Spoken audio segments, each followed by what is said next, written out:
All right, thank you very much, Leanne. I thought that you'd say Malisha because that's my new name. So if I happen to bump into you this weekend, my name is Malisha. We'll be back on your screens next week, Monday. You have yourself a beautiful one. Bye-bye.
Yes, it's 900 hours Central Africa time on this Friday. It's Friday, 18th of November 2016. This is Newsroom Jumbo Africa. I'm Elvis Preslin. And I'm Kendall Makamate. Now, we will be with you until 12 o'clock. Stay with us as we broadcast live from Auckland Park Studios here in Johannesburg, South Africa, to the rest of the African continent.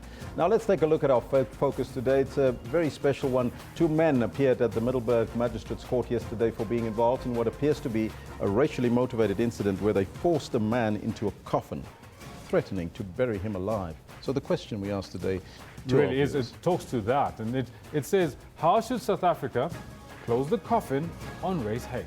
Well, should we, or how should we? That is the question. Let us know what's on your mind on the Twitter handle as well as on the Facebook page. But we're also conducting a poll on a new HIV vaccine trial that's taking place here in South Africa. We're going to have that discussion. That's our focus for today. And the poll that we're asking, Kendall? Yeah, it's about the HIV vaccine. Yeah? And it's right up here behind us. Will we see an HIV vaccine in our lifetime? Now, 68 of you are saying, yes, we will see it in our lifetime. 32% saying, no, we don't think so. Well, you got 23 hours to vote. 66 votes in already. You can let us know what's on your mind and we'll read it as we continue. But right now, let's take a look at your news headlines.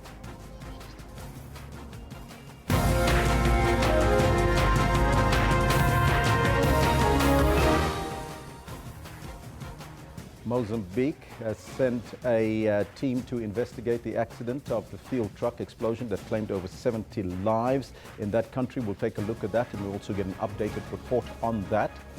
Look at that flames coming through there from the truck. In fact, there's some of the pictures there. And former Deputy Chief Dikgang Moseneke has warned that courts could, in the long run, lose their effectiveness due to political use of them. And some sad news here at the SABC. Former Metro FM program manager and also DJ Sekhali Aldrin Mokotsi will be laid to rest in Mabopane, north of Pretoria this morning. Rest in peace, Aldrin. Those are all your headlines. But before we get to the news, let's find out from Kendall Makamate what's happening on the sports front. It is the weekend. Well, this is the weekend, but that last headline that you gave is something that hits close to home. I broke that news on SABC on the 14th when we heard that news, and it was quite sad for all the people that know Aldrin Sekhali Mokotsi from back when he was with Radio Bop, all the way through to when he moved to Metro. So definitely a sad day for a lot of people. Wonderful. Yeah. Good morning to you. This is what we've got for you in the sports. We need to catch up on the lock. I mean, we are already out on the 2 cups.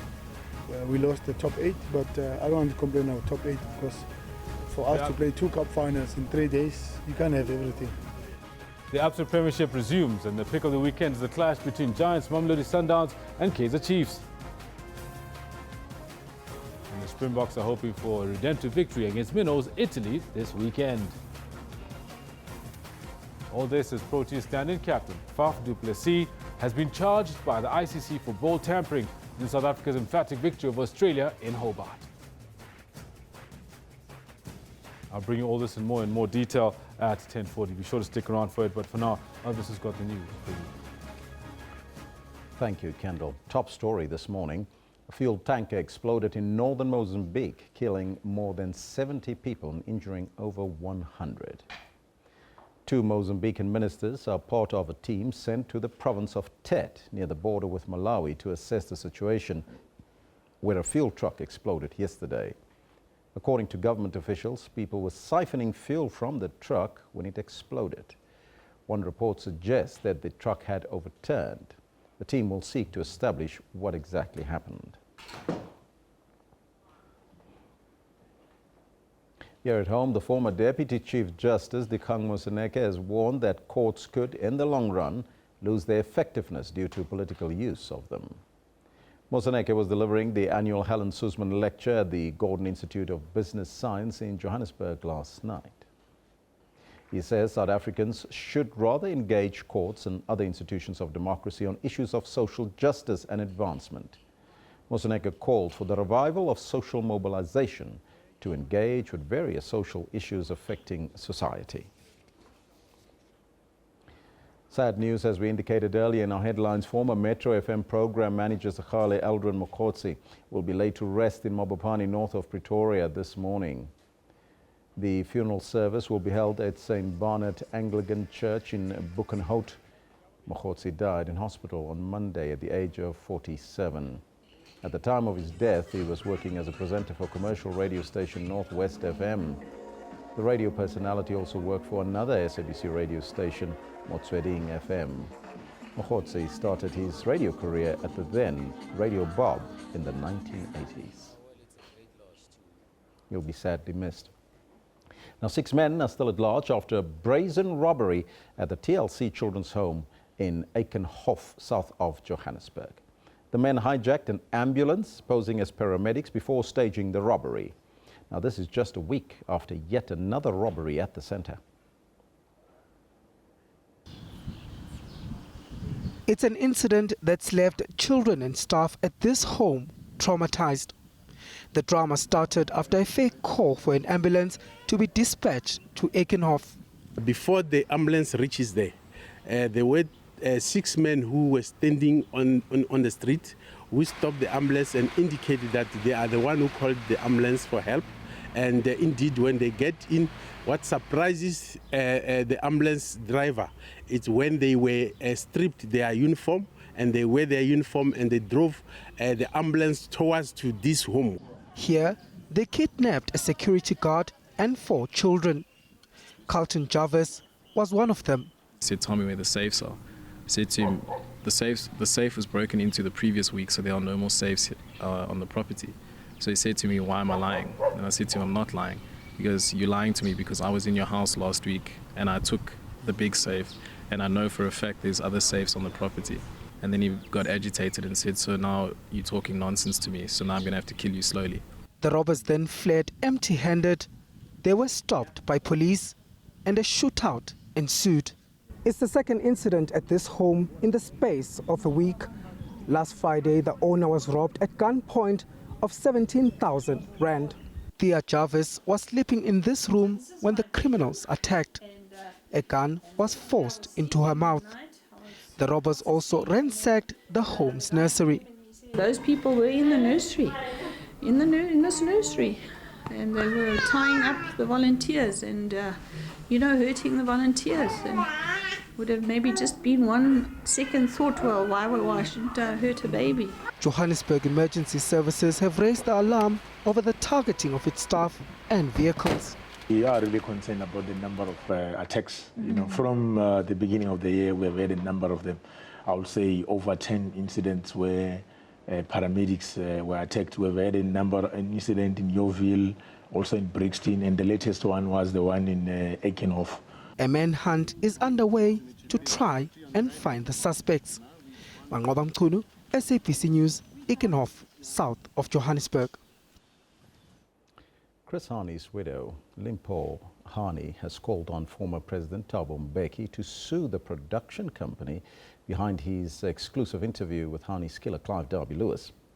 Now, the interview was shot 2 months before Derby-Lewis's death, in which he says 2 former ministers questioned him about whether Mbeki was involved in Hani's murder.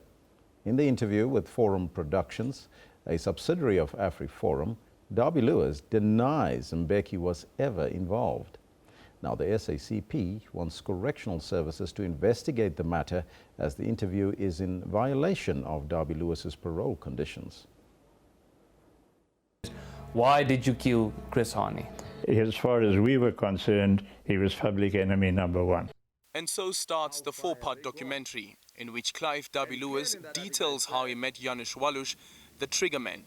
The recurring question has always been, even in political circles, how did Walusz know that Hani would be without his bodyguards that April morning?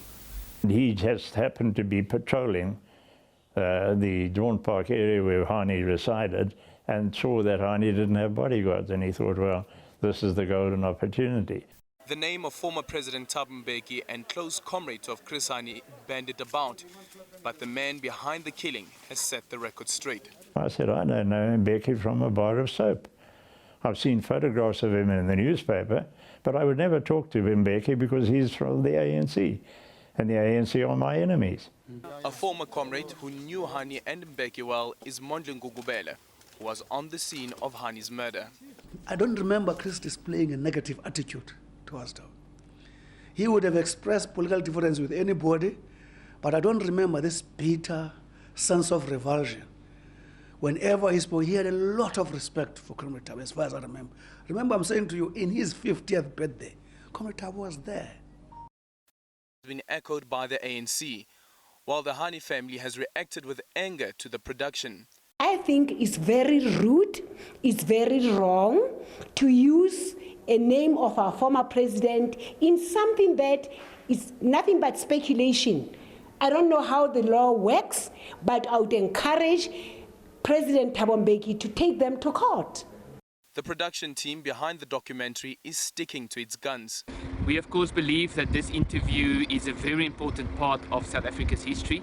It adheres to all journalistic standards, and we would certainly instruct our legal team that if such a claim be brought against us, we would certainly take a firm stance to protect this interview and to make sure the public can still have access to this interview.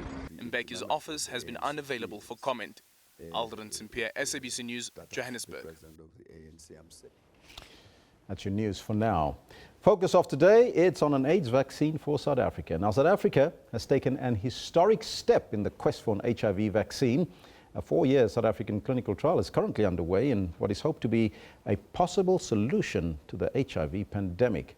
Over 5,000 HIV-negative men and women around the country are participating in the clinical trial of HIV vaccine called HCT 702. The vaccine is reported to be a modified version of the Thai vaccine, which showed that it can reduce chances of HIV infection by up to 30% last year. Now, with South Africa having the highest profile HIV epidemic in the world, at about 7 million people living with HIV/AIDS researchers believe that the success of the vaccine will help bring down new infections.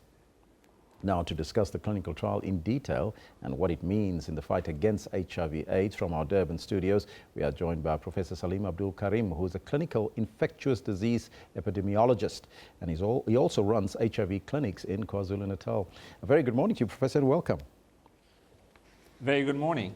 Now, Professor, the long-awaited HIV clinical trial started earlier this month. We have had other vaccines before that did not seem to yield positive results. Can you tell us about this one and how it is different from the ones before? Well, HIV is a wily virus. It mutates. It has no natural protection. In other words, you get it once, you can get it again. So making a vaccine against HIV has proven to be a major global challenge. And so we cannot expect that we're going to solve that overnight. So it has been an incremental set of steps. We've taken baby steps, we've tried to run occasionally, and so all of these research projects are part and parcel of this process. The good thing is that about 10 years ago, the trial in Thailand showed us a positive signal.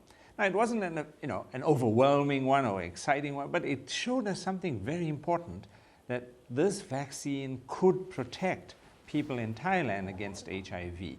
Now, the question is, if we repeat it here in South Africa, would we see similar protection?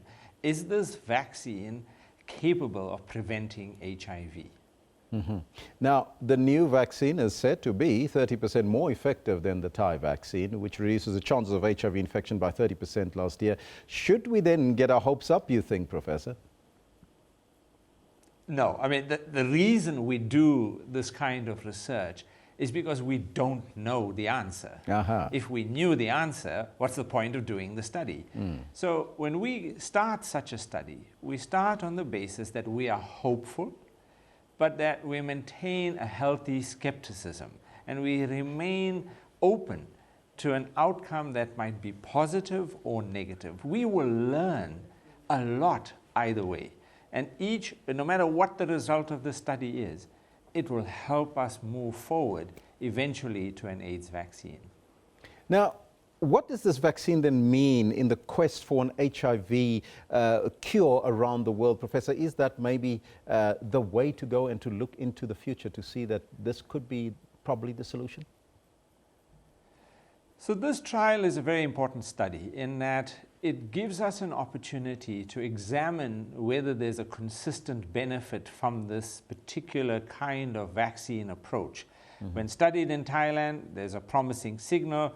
When we study it in South Africa, would we see a similar promising signal? And if that is true, it guides us about what the next steps could be to ultimately having a vaccine. Now, a vaccine is a very different thing from a cure. In a vaccine, we are trying to take people who do not have HIV, and we're trying to inject them with this vaccine to get an immune response so that they will not get HIV in the future. In a cure, we are trying to take people who have HIV and we are trying to get their bodies to rid the body of HIV. So that's a high bar right now, given that HIV is able to go and hide in very deep cells and it integrates itself into the cell's DNA. We have had great difficulty in finding an approach that can really rid those cells of HIV. But we've been seeing some interesting new results in animals. So we are, in my view, at one of the most exciting stages of research on both vaccines and a cure for HIV. Will we have one within the next 3 to 5 years? Probably not. This is a long road. We need to see it as a step in the long road to a vaccine or cure. Now, the founders of the vaccine have expressed hope in their product. Now, it's going to be a long time, as you indicated just now, between 3 to 5 years before we know that. But how optimistic are the participants? Well, we are enrolling participants for the study in my clinic here in Durban as well, and so too are people in Cape Town, in Johannesburg, and different centers within the country. And indeed, this is an exciting joint venture between the US agencies for research, like the NIH, as well as the South African Medical Research Council. So we are seeing a unique partnership coming together to make this happen. And as we enroll people from the community within these studies, we have to be very careful that we explain to them that we do not know whether this vaccine works. But it is just amazing how people are so enthusiastic to make some kind of contribution to the global effort against HIV, that they can be part and parcel of a vaccine that eventually may work. I think that's the level of altruism that gives me great promise and great good feeling that we have the potential here to make this kind of contribution to the global effort, because this is not a South African only activity. We are part of huge groups of researchers all over the world trying to find a vaccine. Professor, thank you so much for your time and joining us here in our Durban studios. It's a pleasure. That was Professor Abdul Karim, who's the clinical infectious diseases epidemiologist, and he also runs HIV clinics in Durban. He's very optimistic, and of course it'll take some time before we can get to that point where we can tell you that there is a vaccine. Now, clinical evidence of the existence of HIV/AIDS has been with us since the 1980s, but as we enter the fourth debate on the AIDS pandemic, there still remains no effective HIV cure or vaccine. A successful early-stage HIV vaccine clinical trial in South Africa has prompted the expansion of the experimental vaccine regimen into a large clinical trial. But we'll bring you that story a little bit later. Right now, President Jacob Zuma is in the NCOP. Let's go there live. Ladies and gentlemen, Molweni, Sanbonani, Dumelang.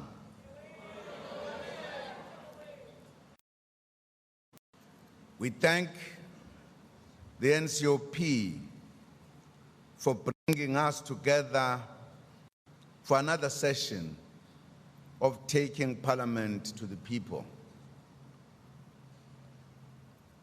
We meet in the beautiful home province of Oliver Regional Tambo. Next year, in October 2017, the country will celebrate the centenary of his illustrious life.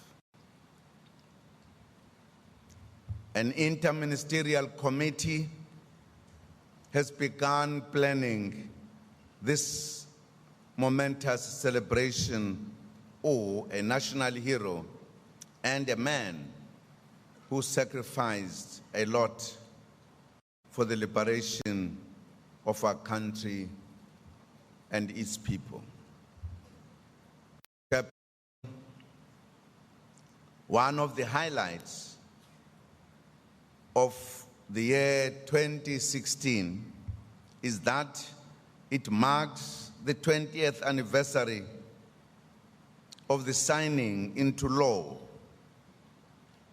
of the Constitution of the Republic of South Africa by His Excellency President Nelson Mandela.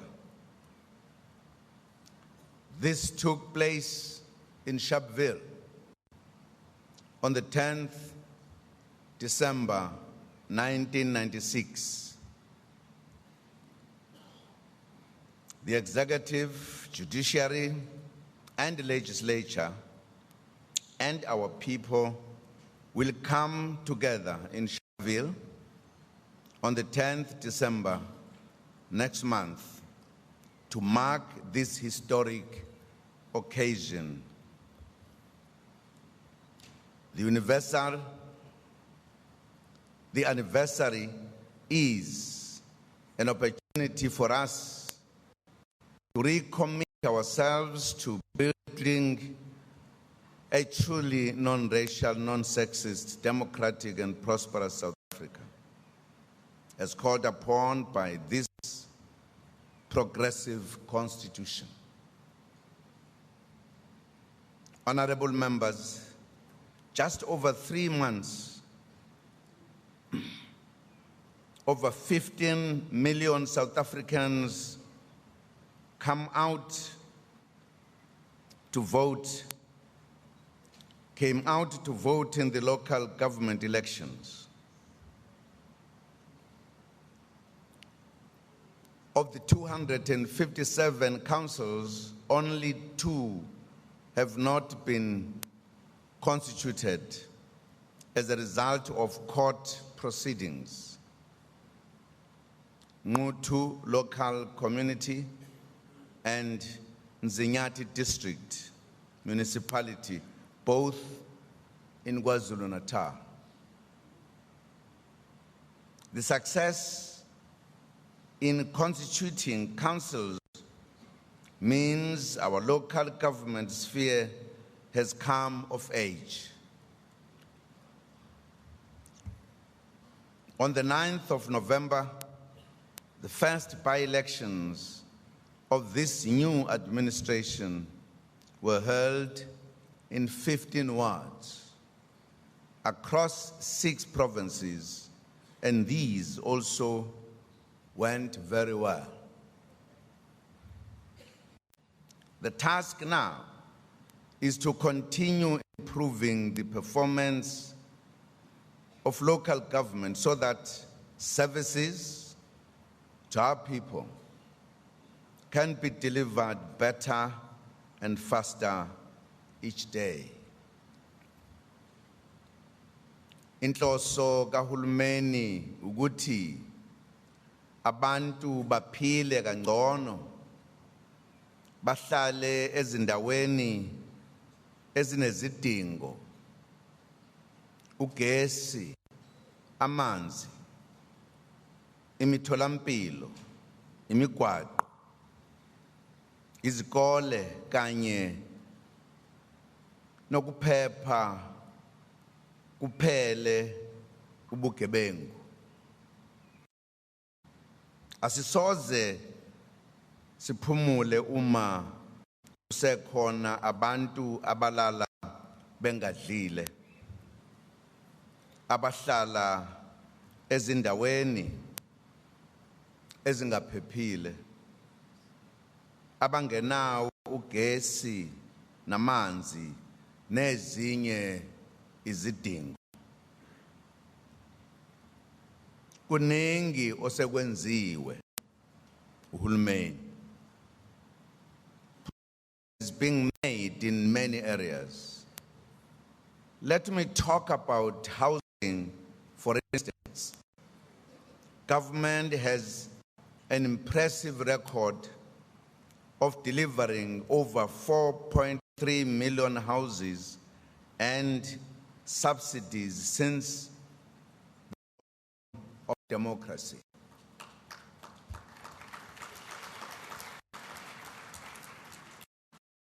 We are happy to announce that Eastern Cape Province has contributed close to 600,000 housing units since 1994. Providing shelter to more than 2 million people in the province.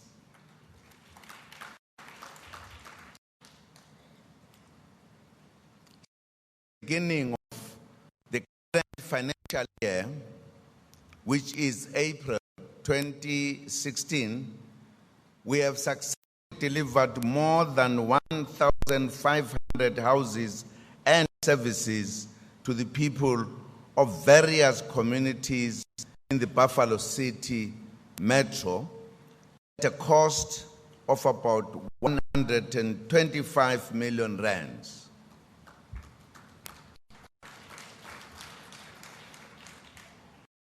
The government is also hard at work fast-tracking the issuing of title deeds to the beneficiaries of our government subsidized houses. Access to water remains a critical priority, not only now during the crippling drought, but generally as an essential service for our people. Water is like a sanitation. Water is life, and sanitation is dignity. We expect to see the beginning of the construction of the Zuma Dam, the detailed design work for this groundbreaking mega project is already nearing completion. The highly anticipated new Foxu Dam in Adelaide and the Zalu Dam near Lusigisigi are also advancing well and are now in the planning stages. The construction of the Kocha Dam is 57% complete, while Basha Dam also on schedule. Other newly completed dams in this province are the Ludeke Dam at Mbizana, which is now 100% complete, and Mtwaka Dam, which is 100% complete. We are a nation at work, building a better life for and with our people. Honorable members, I know that all of you care about the future of our youth, about education. Our host, Eastern Cape, has amongst the best schools and universities. I'm happy to report today that this province is now the leading beneficiary of government schools infrastructure program under the Accelerated Schools Infrastructure Development Initiative, popularly known as ASIDI. The objective of ASIDI is to build decent modern schools with water, sanitation, and electricity. It is also to replace schools constructed from inappropriate materials such as mud, planking, or asbestos structures with proper structures. In the Eastern Cape alone, government has to date built 126 new state-of-the-art schools. Just yesterday, the Basic Education Minister handed over yet another state-of-the-art school, namely Bungu Primary School in the Bode at OR Tambo District Municipality. The school boasts, among others, a nutrition center, an internet connection, a science laboratory, and a resource center, to name just a few. This school shows how far we are prepared to go to provide a better education for our children in this country. Nationally, to date, a total 217 replacement state-of-the-art schools have been built and handed over to the communities. And also, since 2014, we have provided electricity to 180 schools, sanitation to 167 schools, and water to another 248 schools. At the same time, government is aware of the perennial problems of shortages of vital resources such as learning and teaching support materials, school furniture, and teachers. The Basic Education Department has assured me that it has completed a comprehensive needs assessment for all schools in this province. Together with the provincial authorities, they are in the process of addressing the identified needs. All hands are on deck to address the reported problems as they arise. Compatriots, we are a nation at work, building a better life for and with our people. Chairperson, honorable members, the fight against extreme poverty continues. Government's social assistance program plays an important role in protecting the poorest households against poverty, supporting 17 million South Africans, especially vulnerable children, older persons, and people with disabilities. In the Eastern Cape, government provides about 3 million social grants. Within the Buffalo City region, government provides social grants to about 200,000 children beneficiaries.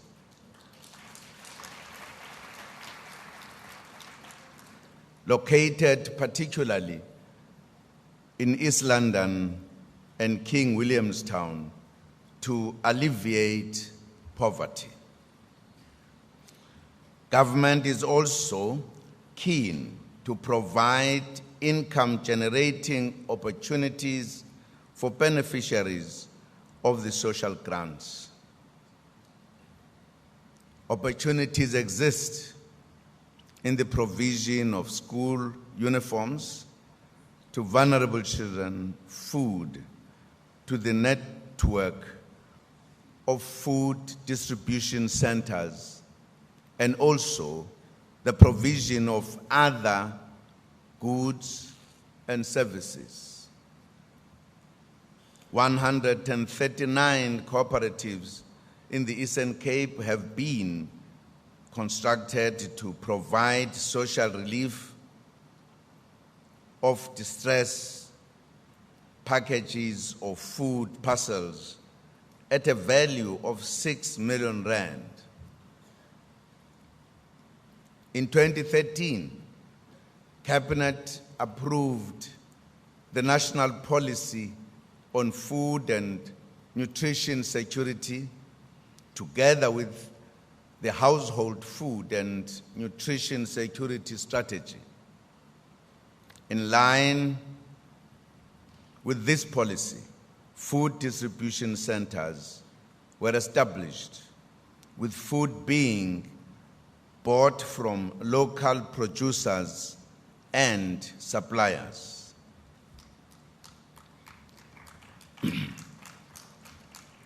To date, over 200 distribution centers have been established nationally and are operating at a budget of 100 million rand. In the Eastern Cape, a total of 25 centers were established. 6 of these centers are in the Buffalo City Metropolitan Municipality, located in Embongweni, KwaZakhele, Dimbaza, Abbotsford, and 2 in East London. City Komame, masiwasebenzise lamathuba afika nohulumeni, sixoshe indlala, masakhe izakhiwo ezibizwa ngama-cooperatives, silime, sidayisele uhulumeni, uhulumeni uzothenga kinina, sixoshe indlala emakhaya. Akufuneki ukuthembela kuhulumeni kuphela. Amathuba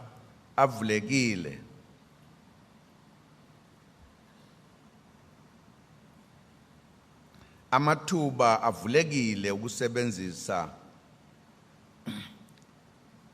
amandla ethu nesinakho esingakwenza siziphilise.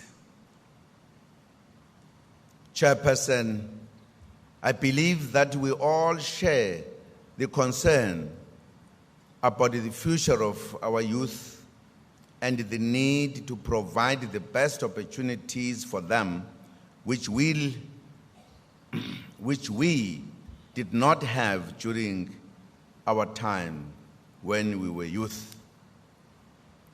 We would like to reiterate that we have heard the legitimate concerns of our students who have been protesting about fees, especially students from poor households. We all support the call to make education accessible to the poor, which is why we will continue to expand access for the poor through the National Student Financial Aid Scheme, NSFAS. The scheme currently supports close to 500 students at university and TVET colleges. This year alone, NSFAS has disbursed loans and bursaries to the tune of 14 million rand. Government will also provide an additional 9 billion rand for NSFAS over the period ahead, raising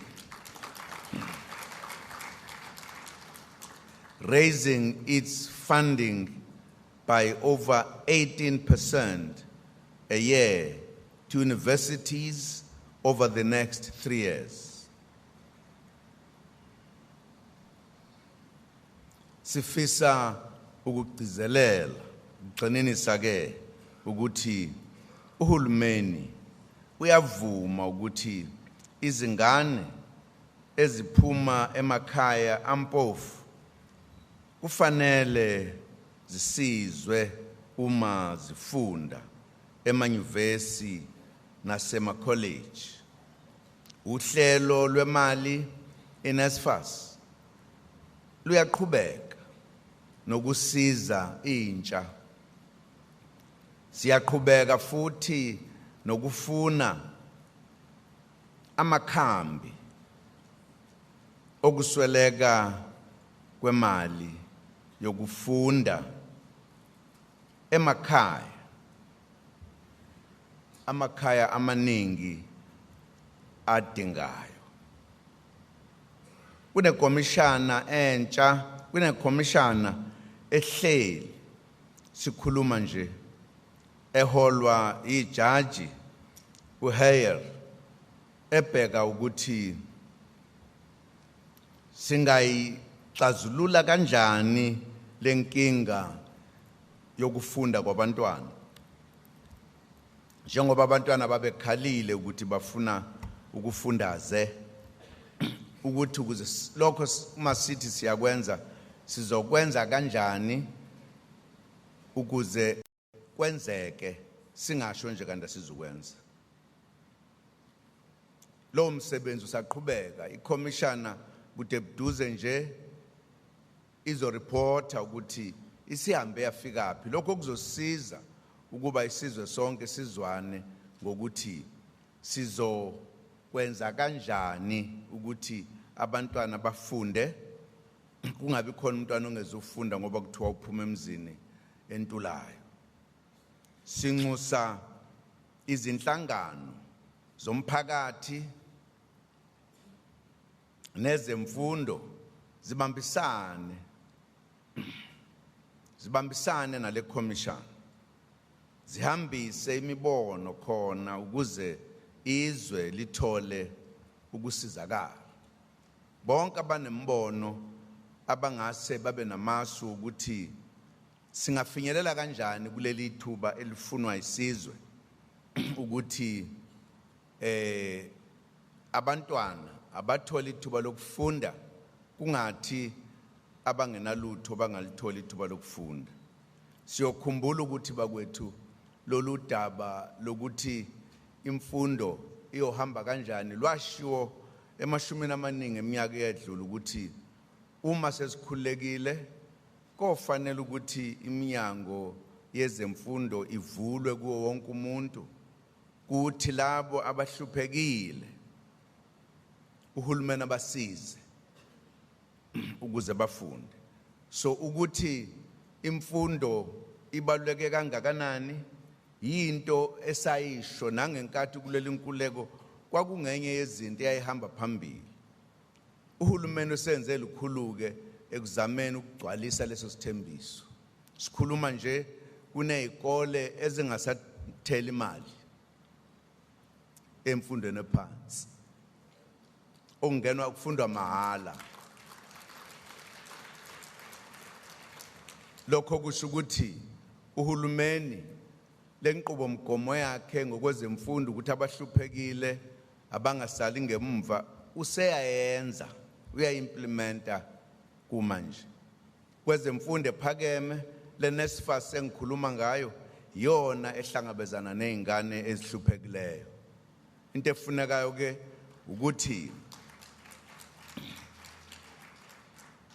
ukuthi sicacise kahle lento uma sekuvela umbiko kaCommission. Ingakho nje sithi bonke abantu abaye kuCommission bayobeka ukuthi imbono yabo ithini na, ngoba imfundo yona into esibeke phambili, ngoba sikho isizwe esingathuthuka noma esingaphuhla singenabo abantu abanikezwa amakhono bafundiswa. Izizwe eziphumeleleyo emhlabeni, izizwe ezatshala kakhulu kwezemfundo, ngoba ngemva kwamashumi ambalwa eminyaka lelizwe lingaba izwe lihamba phambili kwezemfundo. Akekho umuntu othi ayingabi khona imfundo.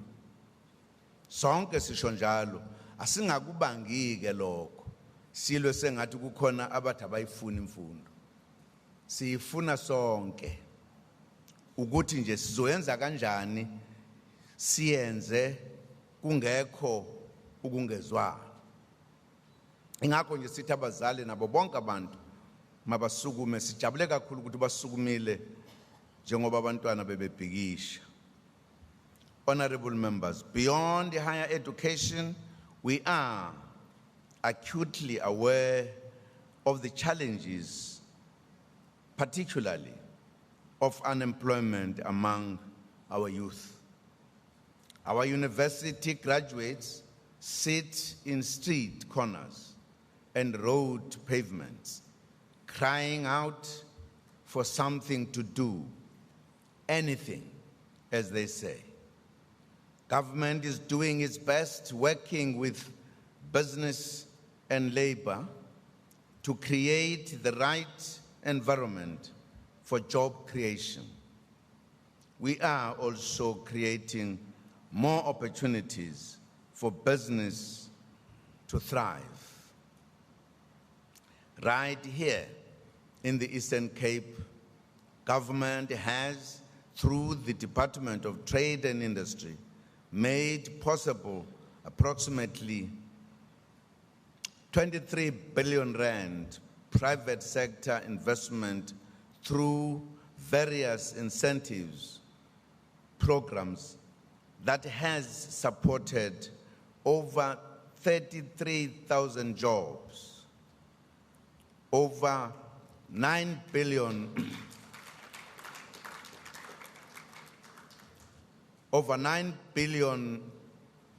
rand of the investment was made available through the automotive incentive scheme that supported investment from Mercedes-Benz South Africa, Volkswagen South Africa, Goodyear South Africa, and FAW vehicle manufacturer. Last week, the Trade and Industry Minister, Dr. Rob Davis, and the Eastern Cape government launched the Komani Industrial Park Revitalization Project in Queenstown.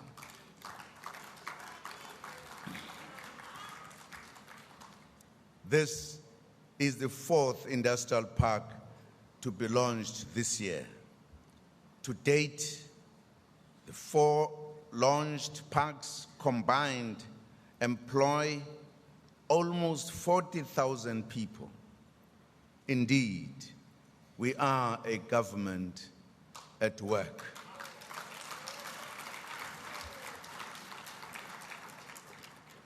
Building a better life with and for our people. Chairperson, building a better life includes ensuring safety and security of the most vulnerable, especially women and children. On the 25th of November, the campaign of 16 days of activism of no violence against women and children will begin. We call on all our citizens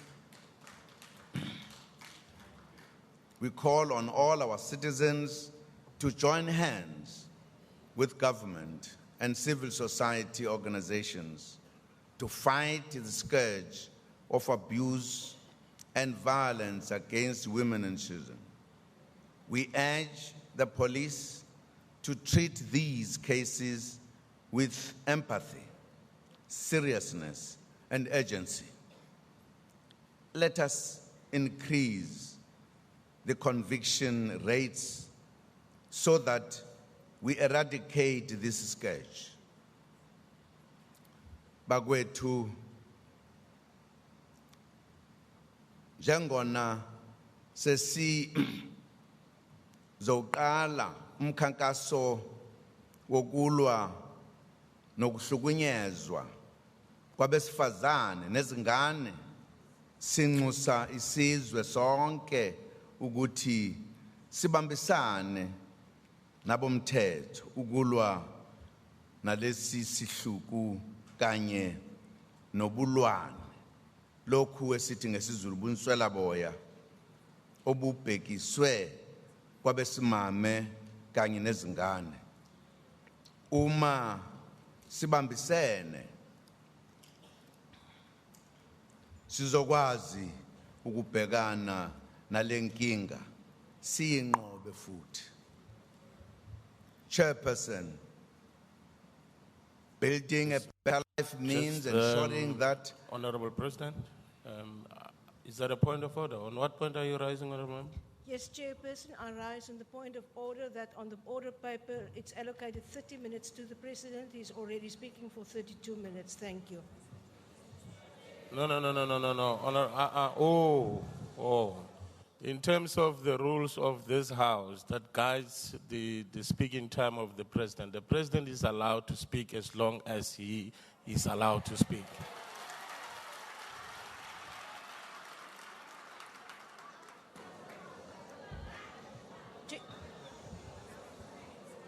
Honorable Labuschagne. Honorable Chair, according to the rules of this House, no person can speak longer than 30 minutes. And if he had an open slot, then it should have been indicated on this paper that the President has an open slot.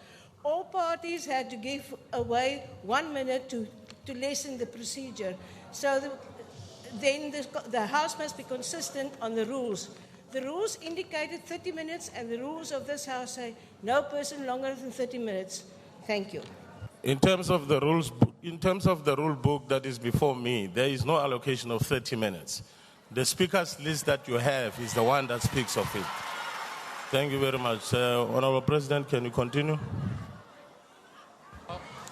Chairperson, point of order. Building a better life means ensuring that our Constitution... Can you just hold? What point are you raising, Honorable Member?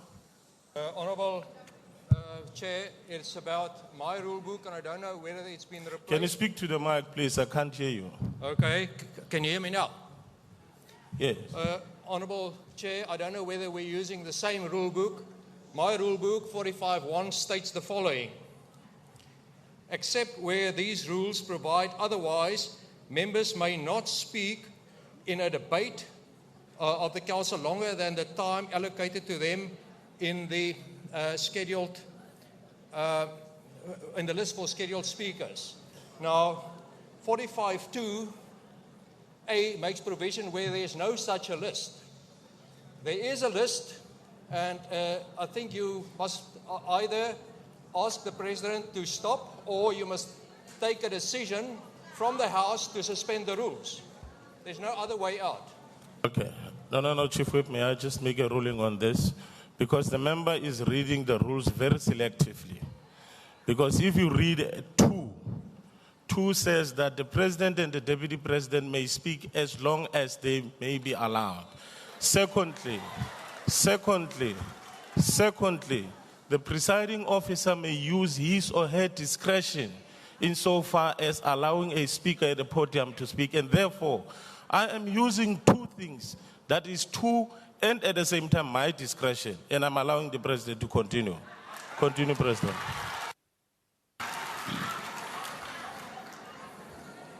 Chairperson, building a better life means ensuring that our Constitution and the laws of the land protect our people from the violation of their rights to human dignity and from discrimination on the basis of color or race, among others.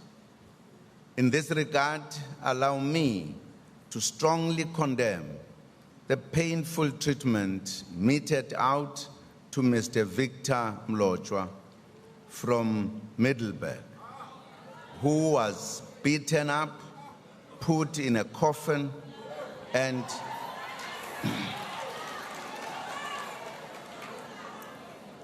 threatened with being burned alive by 2 men who reportedly accused him of trespassing. This incident, which was posted on social media, is shocking, painful, and despicable in the extreme. The incident is a reminder of the deep-seated racist attitudes that still prevail among some in our country, who still regard black people as lesser human beings. The perpetrators of this crime and all others who commit various acts of racism in our non-racial democracy must face the full might of the law.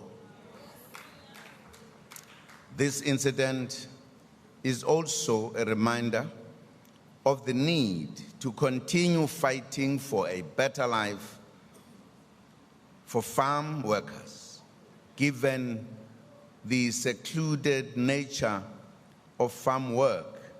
Many suffer in silence. We have urged the Department of Labor and other departments to ensure improved monitoring of the working and living conditions of farm workers. This matter has also brought into sharper focus the question of access to land by black people.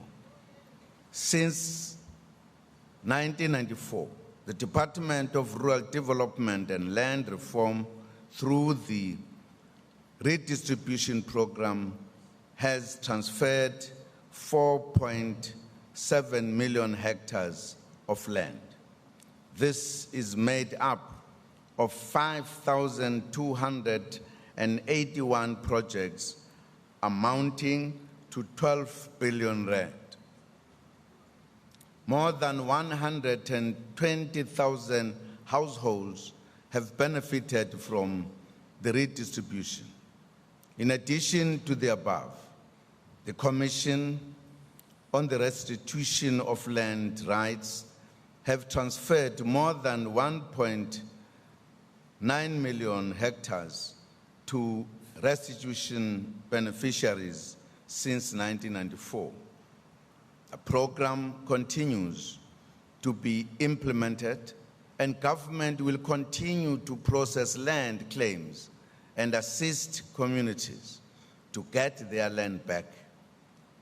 Government continues to look for ways of speeding up the process and also to support those who have regained the land to use it profitably. Honorable members, the promotion of access to justice is one of our key achievements of democracy. On the 29th November this year, we will reach another milestone as we open the Limpopo High Court.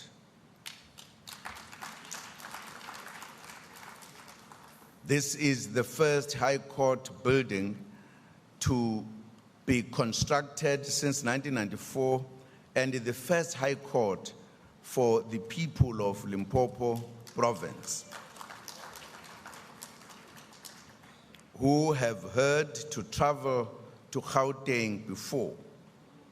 In terms of the jurisdiction, the court has its main seat in Polokwane and 2 local seats in Lephalale and Thohoyandou.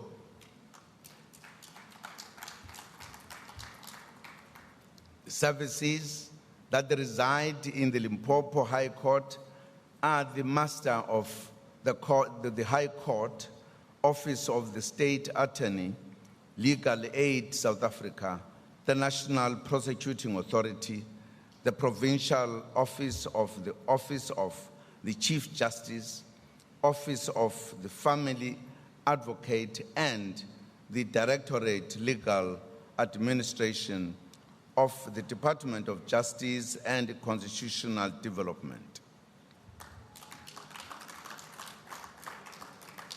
We are very pleased to bring the wheels of justice closer to the people of the Limpopo province.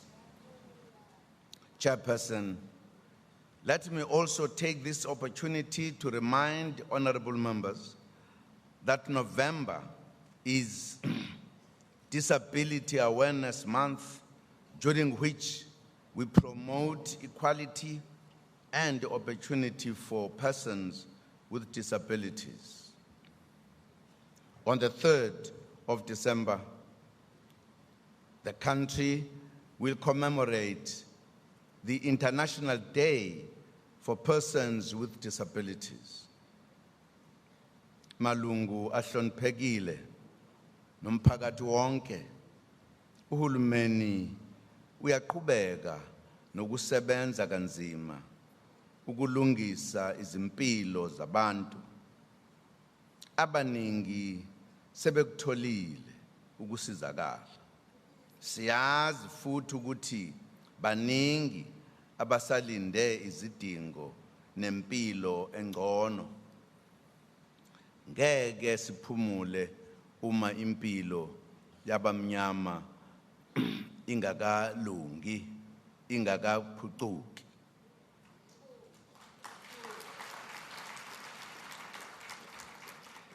Ngoba kulomshikashika owadlula ibona babecindezelwe kakhulu.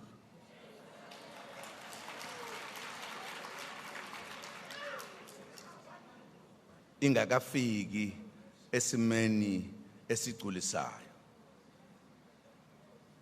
Kwezomnotho nasekuhlaleni kahle. Uma nje singakafiki lapho soloku sisebenze njalo siyoze sifike ekugcineni. Ngoba siyazi phela ukuthi indlela eya ekugcineni inde.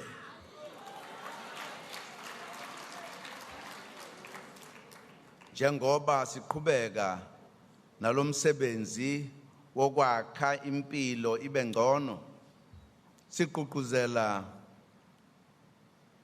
amazinga amathathu kahulumeni. Uhulumeni wasekhaya, wesifundazwe nokazwelonke ukuba basebenze nabantu ngaso sonke isikhathi, babambisane nomphakathi ezinhlelweni zabo. Imihlangano mayibizwe kuxoxwe nabantu, babeke izimvo zabo ngezindawo abahlala kuzo nangezinto ezizidingo zabo.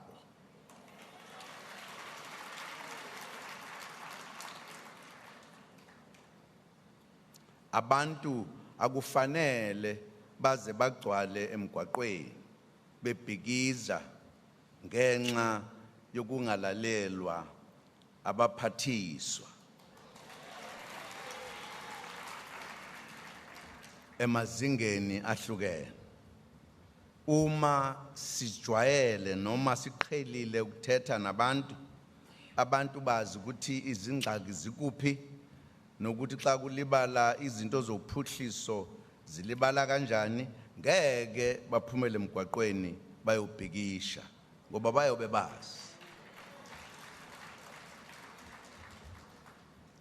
Baphumele emgwaqweni nje ingoba abaqondi ukuthi kwenzeka ntoni, bayahana, balalela amahemhem, rumors. Ezo zinto ke zenza ukuba babe nomsindo. Kungafanele xa sixhumana nabo sithetha njalo bazokwazi ukuthi xa kunzima, kunzima phina, nokuthi kuyeza lokho abakubona kwenzeka kwabanye. Asixhumane nabantu kakhulu. Ibalulekile lonto kuba singabayeka abantu. Kuba xa singaxhumani nabantu, aba bathethayo phaa phezulu abathetha yonke imihla le, bethetha izinto nokho abangazaziyo noma begxeka, kuba uyibona ke zona nyani ke abantu abacinga uba zizo kanti akuzona. Asingadedeli aba bantu abangenzi into abathethayo nje kuphela ukuba badukise abantu bethu umqondo. Masithethe nabantu bazi ukuba yintoni na lekufanele yenzeke.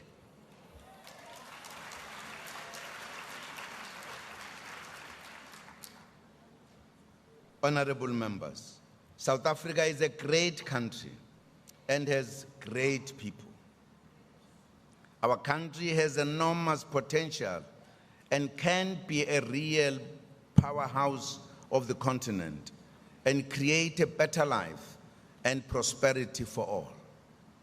To achieve the country's true potential, we need to spend less time on political squabbles and dedicate more effort to working and building our country together. We have seen the value of working together in the collaboration between government, business, and labor to reignite growth and avoid a sovereign downgrade of our country. We need to find ways of translating that spirit to all walks of life and to all battles that we need to fight as a nation. We cannot defeat poverty, inequality, and unemployment if we continue to spend so much time fighting among ourselves. Our country is a much better place to live in than it was before 1994. An independent agency, the South African Institute of Race Relations, has pointed out in its latest report that life in South Africa is much better since 1994. We should build on this, or build on these achievements as we create a more prosperous South Africa. My plea is that we should unite, pull together, and build our country.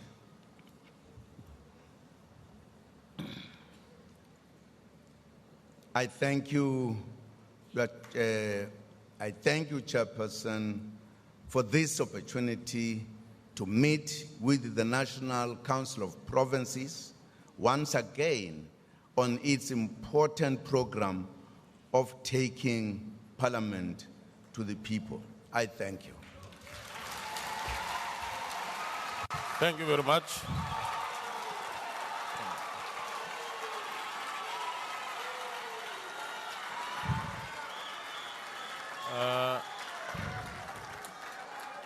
Thank you very much. Thank you very much. That was President Jacob Zuma delivering a keynote address on the last day of the week-long joint sitting of the National Council of Provinces at the Buffalo City Metro in East London. That sitting has seen national and provincial parliamentarians joining hands in their annual take of Parliament and legislature to the People's Programme. That's what we have there. We'll take a break and we'll be right back.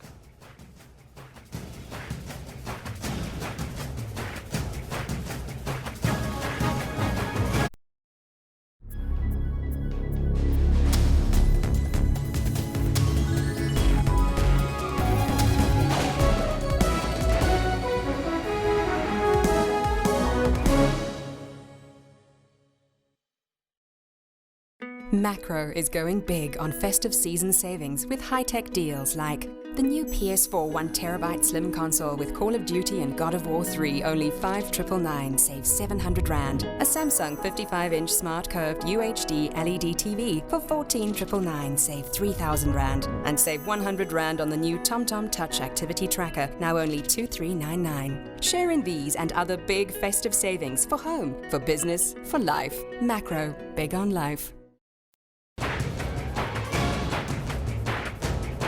What is a national anthem and why do we need national anthems? A national anthem becomes an instrument to foster social cohesion, identity, to create a sense of identity of a country. It does happen that people feel that they cannot commit to what the national anthem does. Unity is not formed from the sky. People don't just despise the national anthem, but it is because of certain things that are actually happening. The issue of languages, for instance. The issue of apartheid statues and monuments.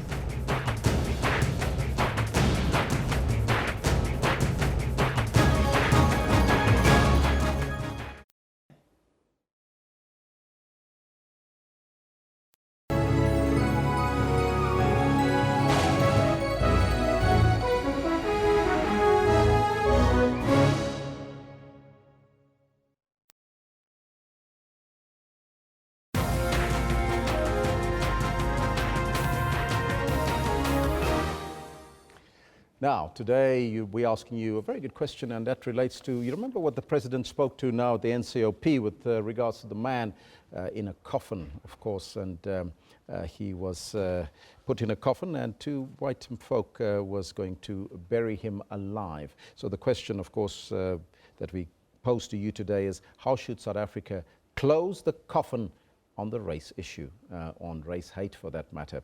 You can also let us know what's on your mind on the Twitter handle at SABC Newsroom, as well as on the Facebook page.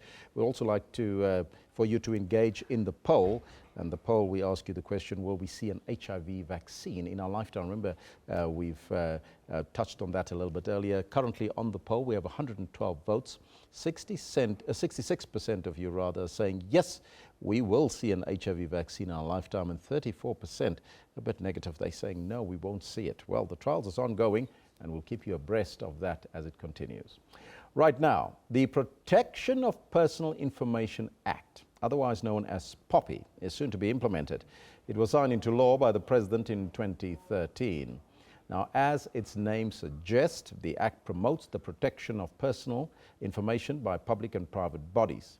In simple terms, the purpose of the POPI Act is to ensure that all South African institutions conduct themselves in a responsible manner when collecting, processing, storing, and sharing another entity's personal information by holding them accountable should they abuse or compromise your personal information in any way. Now, as you know, it's a very, very, very sensitive issue because some people would phone you on your cell phone and you didn't give them your cell phone. How did they get that information? So this is part and parcel of the POPI Act that we would like to take a look at and, of course, find out what the Protection of Personal Information Act is all about. That is the POPI Act. We'll come to that in a short while as soon as we have our guest ready in our studios, but we'll come back to that one. So let's continue with that discussion on the POPI Act. The Protection of Personal Information Act, otherwise known as POPI, is soon to be implemented. Now, it was signed into law by the President in 2013. As the name suggests, that act promotes the protection of your personal information by public and private bodies. Let me just repeat in simple terms. The purpose of the POPI Act is to ensure that all South African institutions conduct themselves in a responsible manner when they collect or process or store and share your information. That's your personal information, by holding them accountable should they abuse or compromise your information. The POPI legislation basically considers your personal information to be precious goods, and therefore it aims to bestow upon you as the owner of your personal information certain rights of protection and the ability to exercise control over as to when and how you choose to share your information, with consent, of course. Now, are there any loopholes in the POPI Act, you ask me? Now, to discuss this, we're joined in our Cape Town studios by Francis Cronje. Now, he serves in Parliament on the POPI Technical Working Committee during the drafting of the Act. A very good morning to you and welcome, Francis. Morning, Elvis, and morning to your viewers and to your guest in Durban. Mm-hmm. Now, why do I, as an individual consumer, need POPI? Well, I think, to put it quite simple, I think you actually gave like a good summary in the introduction to what the scope of the Act and the purpose of the Act is. But I think more important, you know, like everyone has like a right to privacy, a constitutional right. That includes you, myself, consumers. And the whole purpose behind POPI, or the Act in itself, is to basically enforce those constitutional rights. To give you a little example, I mean, you and I, for instance, will go every day and we will impart with personal information, whether by way of a transaction that we conduct at a bank or maybe an online transaction. There are also instances maybe that you can go to the doctor and the doctor collects your personal information. So the whole idea behind this is that whoever collects our personal information, as you rightly stated in your introduction, is to take accountability for that information. There's this nice old example of a guy by the name of Frank Abagnale. And Frank Abagnale was a renowned criminal and bank robber in the United States, and his character was portrayed by Leonardo DiCaprio in the movie Catch Me If You Can. Yes. And he later on turned FBI insider, and he basically just stated the following. He said, I only need 3 pieces of personal information, and the rest I will find on the internet. So it's very important, you know, like when we do impart with personal information as consumers, that we have that sort of trust and know-how that the people that we pass that information on to takes the necessary care. Let me bring in another guest in my Durban studios, Wayne Mann. He's the Director of Group Risk at the Unlimited. Wayne, a very good morning to you and welcome. Can you just also give us then in simple terms what POPI actually then means? I mean, we had a sort of brief introduction there from Francis. Morning. So to the, at the risk of potentially repeating what's been said, the aim of POPI is to ensure that any entity that processes or handles a person's personal information does so in a manner that is responsible. The one interesting thing about POPI is that, from what we know, it is the first piece of outcomes-based legislation or principles-based legislation in South Africa.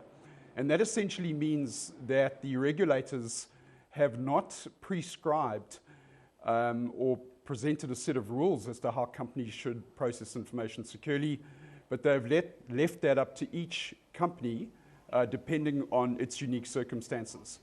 And to the extent that the legislation aims to ensure that companies process data securely, the Unlimited certainly fully supports it. Mm-hmm. Now, Francis, let me just come back to you. Now, there are apparently costs for POPI compliance. Why is that the case? Yeah, I think, you know, like when we look at the piece of legislation, first and foremost, there are obviously certain conditions that you have to comply with. And one of those conditions are what we refer to as security safeguards. It means an organization or an entity or an individual that processes your personal information must ensure that they have like technical and organizational measures in order to safeguard your personal information. Now, obviously, in today's age where we live in a digital age, a lot of the information that's being consumed and processed is in a digital format.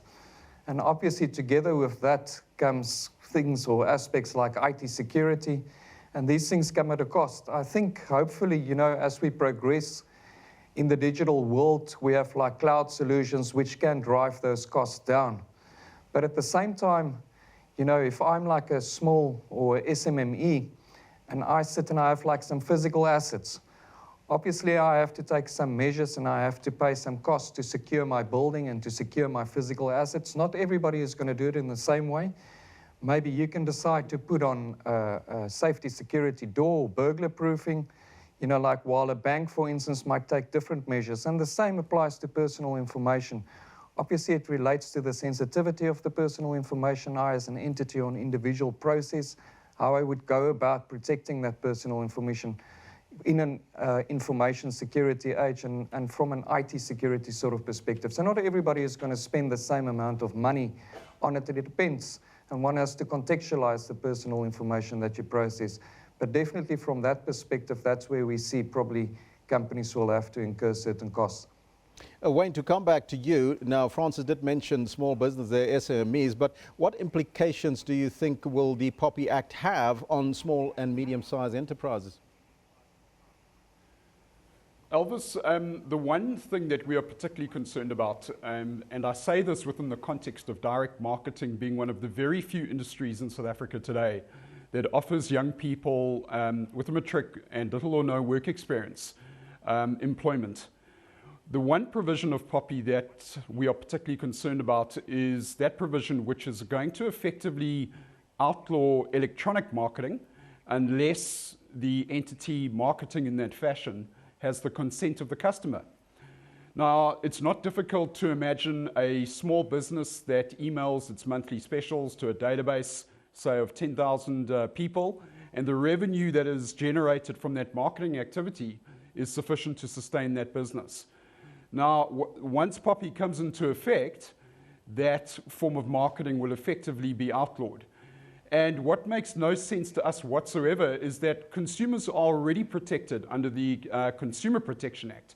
A consumer, whether they are marketed to over the phone, via email, via fax, is able to demand that that company immediately stop marketing to them in that fashion. Now, when you look at what POPI is now doing within the context of 65% youth unemployment, based on the broader definition, we are incredibly concerned that this is one more obstacle, one more unnecessary obstacle that's being put in the way of small businesses succeeding. Now, Minister Davies himself said a couple of years ago that South Africa's, that small businesses in South Africa have one of the highest failure rates in the world, as high as 70% fail in their first year. And we just can't make head or tail as to why this particular provision was deemed as being necessary. Now, Wayne, I've mentioned this earlier in my introduction that you would find that people call you in the middle of the night on your cell phone and you didn't even give them that cell phone. How do I, as a consumer, being protected through the POPI Act then? Well, again, if I can come back to the Consumer Protection Act, the Consumer Protection Act provides very, very clear guidelines around how direct marketers should conduct themselves, including prescribing hours in which you can be called. Now, again, POPI is going to place an additional obstacle in the path of small businesses being able to effectively market themselves and or their products and services. And within the context of financial services, direct marketing has proven to be a very, very effective mechanism to take financial services to the previously underserved segments of the population, typically to people who aren't able to afford or don't have access to financial advisors. Direct marketing enables companies like ourselves to take incredibly important products to those people cost effectively. Mm-hmm. Now, if I come back to you, Francis, is that example that I just used perhaps the what kicked off this POPI Act to make sure that people are somehow protected, although there is the Consumer Protection Act as well. Yeah, Elvis, I think, like those are one of those grey areas. I think what's important to make mention of, if we look at the intention of the legislator, and it's always very important when you read a piece of legislation to try and analyze what exactly was the intention of the legislator. If we look at the intention in the preamble to the Act, it says that we are not aiming with the drafting of this piece of legislation to impede the free flow of information. Actually, we try to remove the unnecessary impediments to that free flow of information. But it's also important, and I will refer to what Wayne made mention of the fact, it's important to balance the right to privacy also against other rights that you have, and those rights might include economical interest and social interest. It's therefore, from my perspective, once the information regulator takes office and we have the commencement of the Act, that the information regulator makes a clear distinction between those rights and try and find the right balance. We are in a situation, like we have a disparity in terms of economic, socio circumstances in the country, and we need to find the balance. Like, for instance, a person from a high economical background might be irritated by spamming, as we so-called refer to it, or direct marketing that's unsolicited.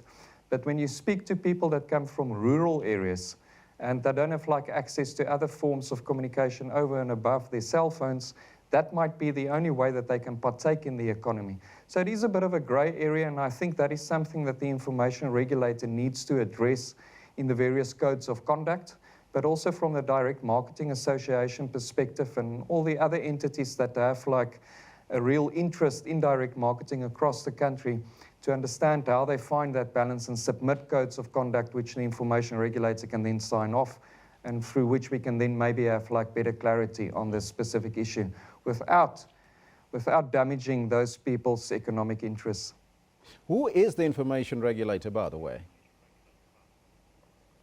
It is Panzi Tlakula. She serves as the chairperson.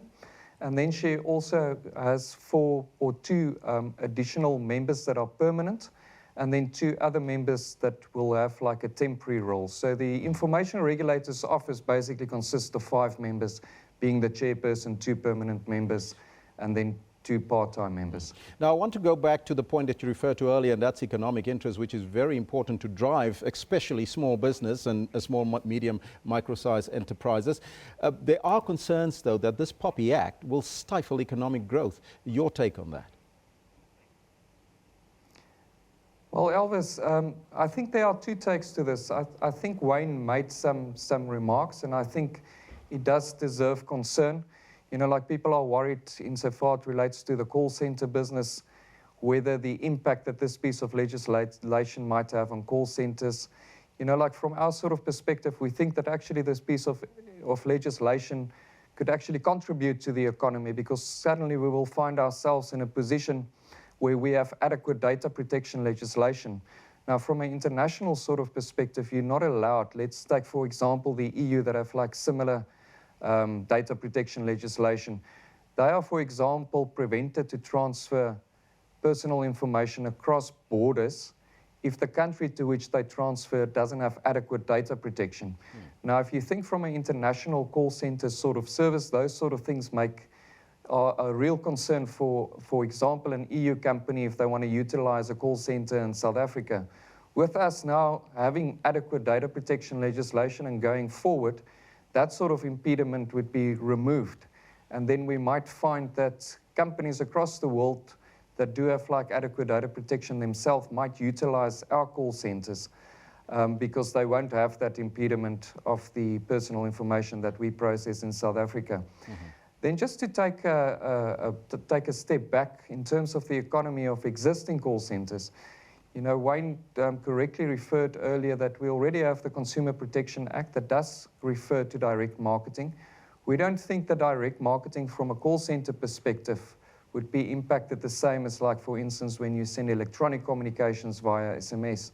But I think it's important, as I stated in the previous question that was raised, it's important for us to find that right balance between individuals' right to privacy and then their right to socio and economic interests. Wayne, just to come back to you, are there any concerns from business, and is there still time for you to make input into this particular act? Francis, I think, sorry, Elvis, I beg your pardon. I think lobbying the information regulator once she officially takes office is going to be a key objective of organizations like the Direct Marketing Association, which Francis referred to. I'd just like to pick up on a point that Francis alluded to.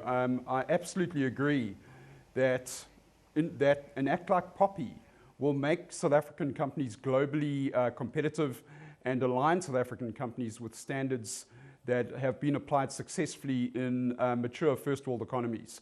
But our concern is equally that those pieces of legislation that have been enacted in foreign jurisdictions are very appropriate to mature first world economies and does not necessarily take into account the unique circumstances which South African businesses face in a very, very tough economic climate.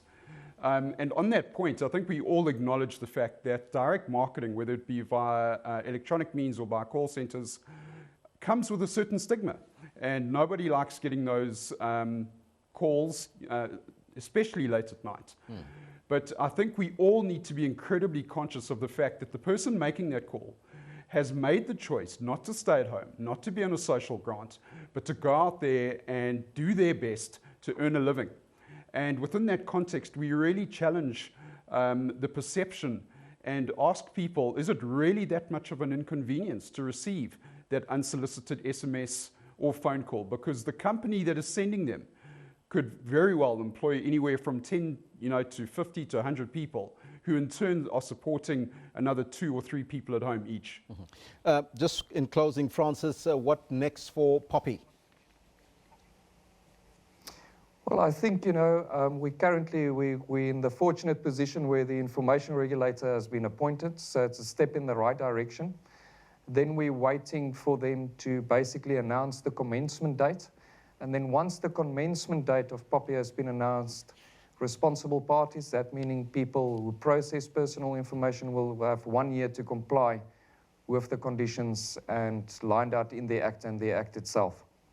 Gentlemen, I thank you so much for your time. Francis Cronje is joining us from our Cape Town studios. He served in Parliament on the POPI Technical Working Committee during the drafting of the POPI Act, as well as Wayne Mann, the Director of Group Risk at the Unlimited. Thank you so much for your time. Thank you, Elvis. Well, that's where we got to leave it now. We have a number of comments coming in. As you know, that authorities in Mozambique currently have sent a team to the province of Tet, near the border with Malawi, where more than 70 people were killed and more than 100 others injured when a fuel truck exploded yesterday. Let's take a look at what you have to say. This one comes from The Matrix that says, the oil spill disaster in Mozambique is really sad. It reminds me of Sanjangwan. A SIG killed 100 people. Stay away from rolled tankers, man, says The Matrix. This one from Kaya says, Mozambique, it's a sad day in our neighboring country there. This one from Charlie says, I know most people in rural villages are poor, but siphoning petrol from a petrol tanker is equivalent to committing suicide. Hashtag Mozambique. This one from Sikalela says, pray for those who've either been injured or lost their lives and their families. Hashtag Mozambique. There you can see some of the pictures coming through there from that tanker that exploded there, and look at the flames and look at the smoke going out of there. A number of vehicles also in that particular piece there. Looks like a taxi, does it? Yes, a taxi there in the background. Well, there you have it. These are the pictures coming through currently. Well, those are some of the comments. Let's now take a look at some of the front pages from the newspapers from around the globe. And we'll start off in Europe. The Times report that a 14-year-old girl has become the first British child to have a body frozen in the hope of being brought back to life following a landmark legal ruling. Can you believe a judge backs dying child's bid to have body frozen? Moving to New York now, the Wall Street Journal says that President-elect Donald Trump is poised to take office in January amid signs that the economy is strengthening and the Federal Reserve is nearing its first increase in short-term interest rates in nearly a year. And finally, in China, the South China Morning Post reports that JP Morgan Chase & Co. will pay $264 million to the U.S. government to settle allegations that it had hired the children and relatives of influential Chinese policymakers or officials in the hope of winning their business. The U.S. Securities and Exchange Commission. That's on the newspapers today. Let's now take a break and we'll be right back after that, where Kendall Makramate will take you to the top with your sports news.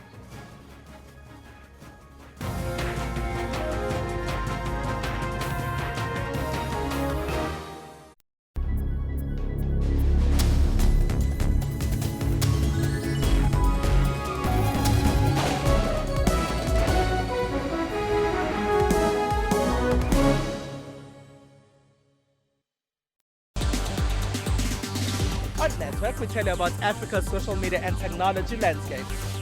21st century economies rely on technology to truly thrive. We have quite a comprehensive portfolio of interventions in the tech entrepreneurship space. And Africans are using tech and social media to solve the continent's unique challenges. App Nigeria is an online marketplace. Radio Vibe is a social media platform for radio music. That's Network with me, Pumelele Zondi, every Sunday at 7:30 p.m. Central African Time.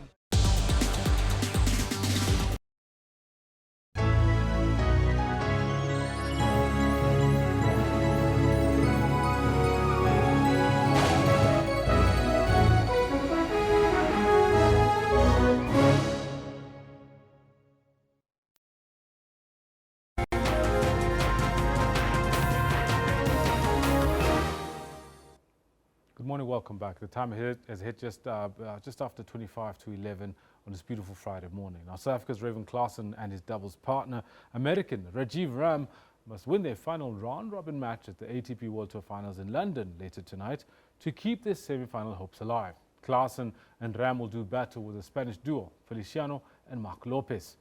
Meanwhile, Canadian Milos Raonic booked his spot in the last four after a straight sets win over Austrian 8th seed Dominic Thiem last night.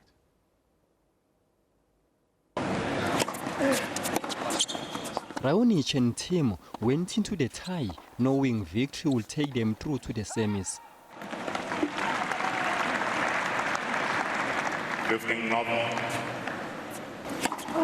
The Austrian performed well, but Raonic prevailed 7-6, 6-3, thanks largely to the strength of his serve. Milos Raonic joins Novak Djokovic as the two players that will move safely through from this group into the semi-finals here on Saturday.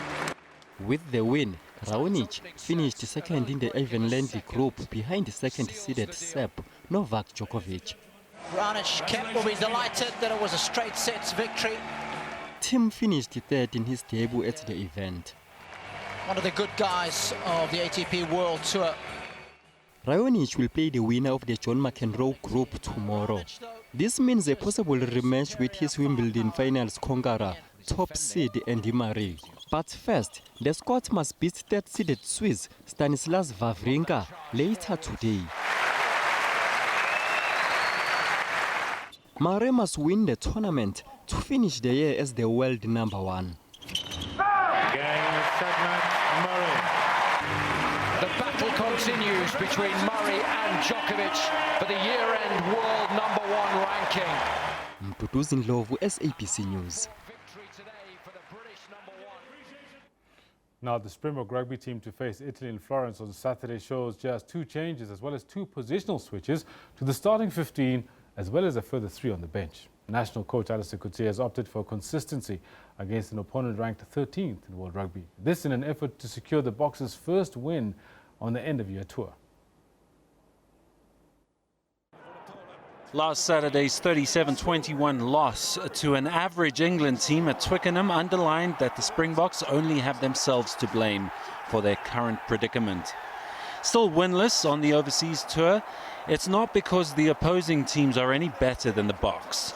Missed tackles, poor decision-making and players out of position have all added to Coetzee's woes. Brian Habana gets the nod ahead of JP Peterson at wing in a like-for-like switch. Otherwise, the backline is unchanged from the England clash. with Coetzee hoping they will click into gear against Italy. They had their moments at Twickenham. Nizam Kar comes into the back row at open side flank, moving Willem Alberts to the blind side. Peter Steph du Toit shifts to lock for the concussed Eben Etzebeth. The front row is unchanged. On the bench, Trevor Nyakane, Opa Mahoja and Elton Jantjies are the new additions. Jantjies, together with Johan Goosen and Pat Lambie, means there are in fact 3 fly-halves in the matchday 23, although Goosen is in at cover for centre and full-back. Italy, meanwhile, have also opted for consistency after their 68-10 defeat to the All Blacks over the weekend. There are just 4 changes to the Azzurri, who have never beaten the Box in 12 previous clashes. Simon Burke, SABC News. And so, as you've just heard, the Springboks look to set the record straight and get back to winning ways when they face Italy this weekend. Yes, it really has gotten to that point where a win against Italy is what the once mighty Springboks is something to hope for and look forward to, not expect. Jody Hendricks joined me last night to break it all down. Disappointing. I don't think things are going from bad to worse. We can't make any excuses now. We've got the players, we've got the talent, we've got the coaches, we've got the backroom management staff that should all be contributing. Unfortunately, the guys on the field are not performing, and I think for me it's a combination of factors. First of all, the game plan Alistair Coetzee is trying to play, I've got no idea what it is. Is it a 10-man game? Is it a running rugby game? Is it a forward that's going to dominate? And then obviously the players who he selects, they're not bringing their part, and that for me is the biggest disappointment. You said he's gone with consistency forward, guys who's not performing. You know, it's very interesting, like everything that you just said in the last 30 seconds brings up exactly the kind of turmoil we think the Springboks are in. We're not sure what kind of rugby the Springboks are trying to play, and therefore I think it stands to reason maybe the players that is bringing in don't know either. Because, for example, we've just had 3 defence coaches in the last couple of months. Yeah, I think that's the tip of the iceberg in terms of the Springboks. Let's talk about the players. Willem, he tried to Peter Steph du Toit on flank last week. It didn't work out. I'm glad to see he's back at lock. Willem Alberts in the 7 jersey, I think he was by far the standout forward last week, made 25 tackles. Good to see him. He's getting on a bit, so there you could debate that, you know, maybe a younger player like a Kasim or a Jean-Luc Dupree could have been given the opportunity also as Opa Mahoja on the bench. But Kendall, you know, let's look at the game plan first of all. We do nothing on attack. We're not scoring tries. We're hoping for a mistake from our opponents for us to score a try. And like you've said, defense, we're leaking in try after try. And, you know, also our discipline's letting us down. If we're not leaking in tries, you know, giving them penalties and they're kicking the ball over. So where the answers are going to come from, only the players and Alistair Coetzee should be able to tell us. And I made the comment to somebody today. I was quite confident ahead of when the Springboks played Japan in the Rugby World Cup last year, and by far still one of my worst games to have commentated. Yeah. Don't be surprised if Italy throws everything but the kitchen sink at us. Remember also they have Brendan Venter, who's working with the back line and also in charge of the defence. And you know, he was the guy that spearheaded the Rugby Indaba for the way forward for Springbok Rugby a couple of weeks ago, and look where we find ourselves now. Well, that's pretty amazing. I mean, look, I think we can really take them to task in terms of Springbok management and staff, in terms of what they have done and what they haven't done. But to be honest, it seems as if Alistair Coetzee was hamstrung from the word go. He had no choice. It's only Matthew Proudfoot, the one person that we know he chose to join him as a coach. And everybody else was given to him. Yeah, to fight to get Matthew Proudfoot, because remember, Johan van Graan was he's had his contract taken over from Heineke Meyer. So yeah, you know, being appointed, what was it, 6 weeks before the series against Ireland, minimal time, you know, he had to make a call on the overseas-based players, who for me was also one of probably the biggest disappointment for the Springbok Rugby this year. So from the word go, Alistair, but he's had time now. He's been in the job for, what was it, 7-8 months. You know, he's had time. He had the whole Rugby Championship. He's had a couple of weeks with the guys now on the end of year tour. So at one point they've got to come good, and be it against Italy, who is ranked number 12 in the world. Is that the kind of Springbok rugby that we want to see going forward under Alistair Coetzee? I don't think so. And my personal opinion is I'm sure Alistair would just want 2016, the season to come and go, Wales next week, and then start building next year. Because if we see this kind of results next year, Kendall, he's going to be on the block. He's gone. Yeah, he's gone. That fat lady will be singing. Yeah, definitely. Wow, that's pretty amazing. Well, let's have a look at some of the. You started talking a little bit about the team choices, the player choices and stuff. And but we see that Huasin and Elton are on the bench. They're back in. The Elton Faf combination is sitting on the bench. Huasin is out there to come in the 54th minute again and dazzle everybody when everybody's tired. We don't know. Yeah. We also have JP Peterson dropping out of the match for match 23. And Habana coming back in. Yeah, obviously all the experience. I must say, I would have been surprised if after his performance last week, JP would have been in the starting lineup. He had a shocker, and I'm not surprised he's not in the team. I would have liked to see another couple of guys maybe get the chop as well. Leroux I thought was disappointing, even though he scored a try. Maybe try Huasin at fullback. And then, the Allende, I think Alistair Coetzee, this is another bad ticker against his name, is that he's got to stop his love affair with certain players who's not performing, and Damien Allende is one of them. When you've got a guy like Rowan Janse van Rensburg, he had an opportunity against the Barbarians, and he scored almost the match-winning try, the try that equalized the score. So give that guy, he's a youngster, he's 23 years old, give him an opportunity to see what he can do, because Damien is not the player that he was last year in 2015. How much confidence do you have in the selection committee? Not a lot, to be honest with you. I don't think that the players that they are selecting are the best players. There's a couple of, I would like to see, 2016 has come and gone for the Springboks, and they're not playing for pride, because if you're saying that they're playing for pride against Italy, then then Springbok rugby is really in trouble. Give the youngsters an opportunity, build towards the future. You know what you've got in the experienced guys, you know what you've got in a Willem Albert, in guys like that. Give the youngsters an opportunity. Damien's, it's his third season of playing international rugby. Give a Rowan Janse van Rensburg an opportunity. Sergio Peterson maybe off the bench. So, and that's why I don't have confidence in the selection committee, because the youngsters are sitting there, they're carrying tackle bags, and they're not contributing, and they were the informed players in the Currie Cup and in the latter stages of the Super Rugby. One of the things that come up, especially around about now in South Africa, is the transformation game. A lot of people are talking about how transformation is ruining South African rugby and so on and so forth. At the same time, we talk a lot about this, you and I.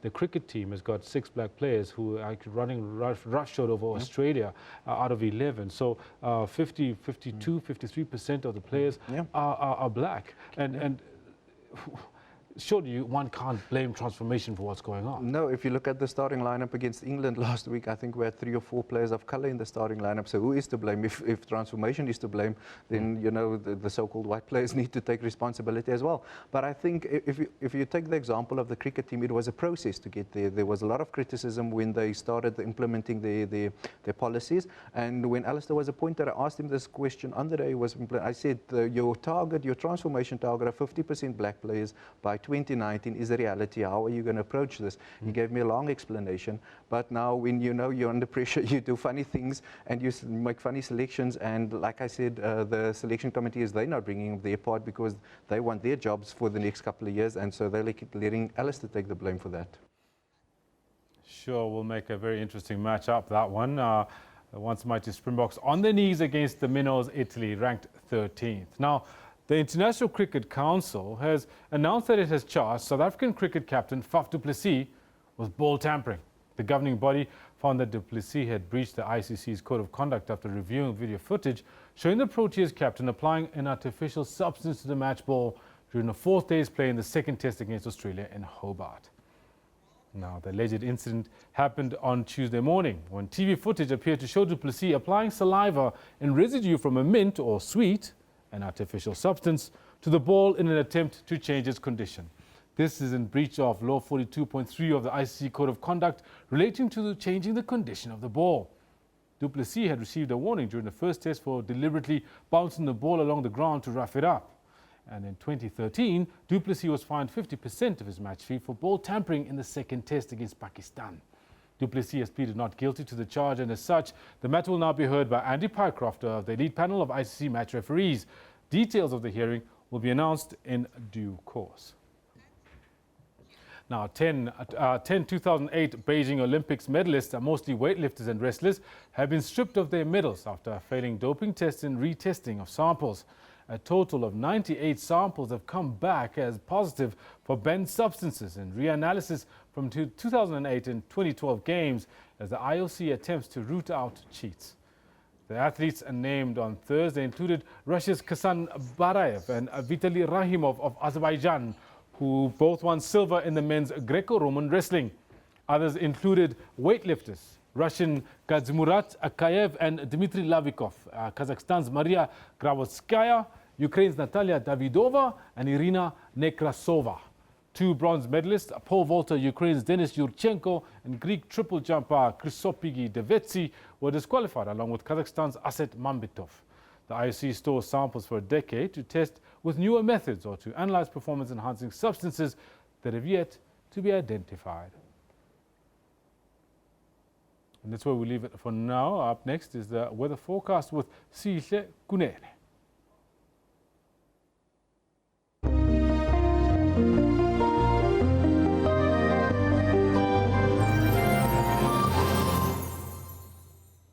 Thank you very much, Kendall. That was Kendall on sports. And now we see what's happening with your weather on the African continent.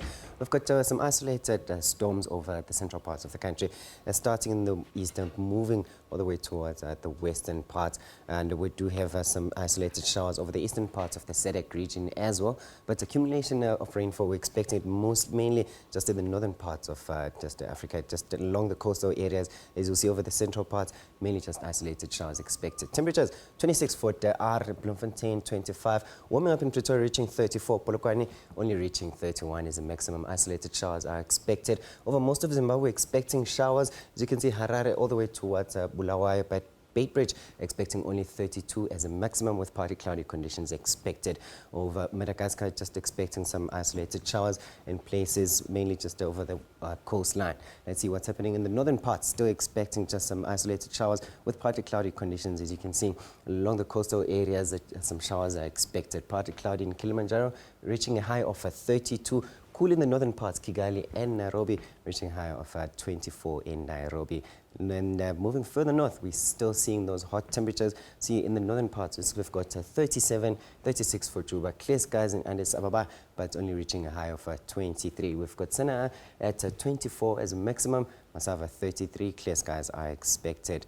And Mecca, places like Mecca, this is now a very hot area.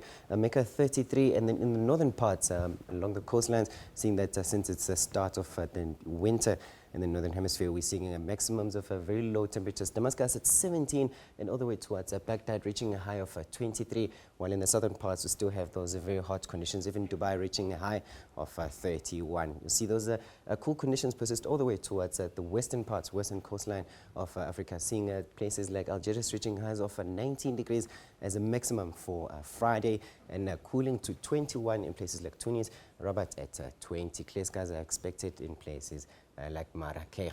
And along the southern parts, we're seeing that over the interior, still very hot conditions. Over the deserts at 40 in places like Niamey, while along the coastal areas, expecting some isolated showers in places like Abidjan, partly cloudy, and Lagos at 31 with some isolated showers expected.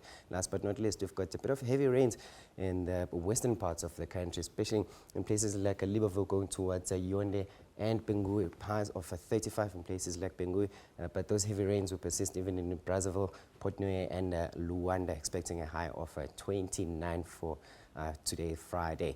That's all we have time for now. We're watching Newsroom weather reports. Stay tuned to SABC News.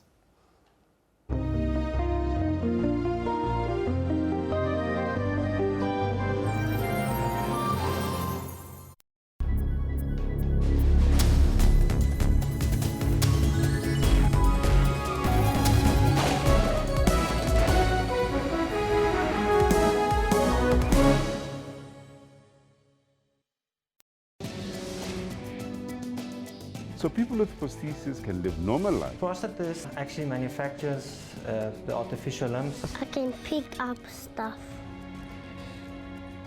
My friends think it's awesome. I like my ride. I can walk normally. There's nothing that I can do It changed my life from the beginning to where I am now. Dystrophic dysplasia is a type of dwarfism that affected all my major limbs. Join Health Talk every Saturday for all your health news. What was, the week like in terms of CITES? I saw there was a news insert about there being genetically engineered sort of rhino horns that have been introduced now. And then that has sort of now been rejected. They're saying that it's sort of going to promote poaching as per se. The concern that's been raised by law enforcement in that particular regard has been that how do you distinguish between the original and the fake? Yes. Because it's going to make it difficult to police. The rhino horn is the same quality as the nail. If you want something from the rhino horn, just cut your nail and do whatever. What was most striking for me was how the pangolin came into the picture. That was interesting for me because a few years ago in Zimbabwe, if you found a pangolin and you handed it over, you would have an audience with the president. Wow. Yeah, and you would be given a certain amount of money. And once that program started, almost every week there was somebody who was getting an audience with the president.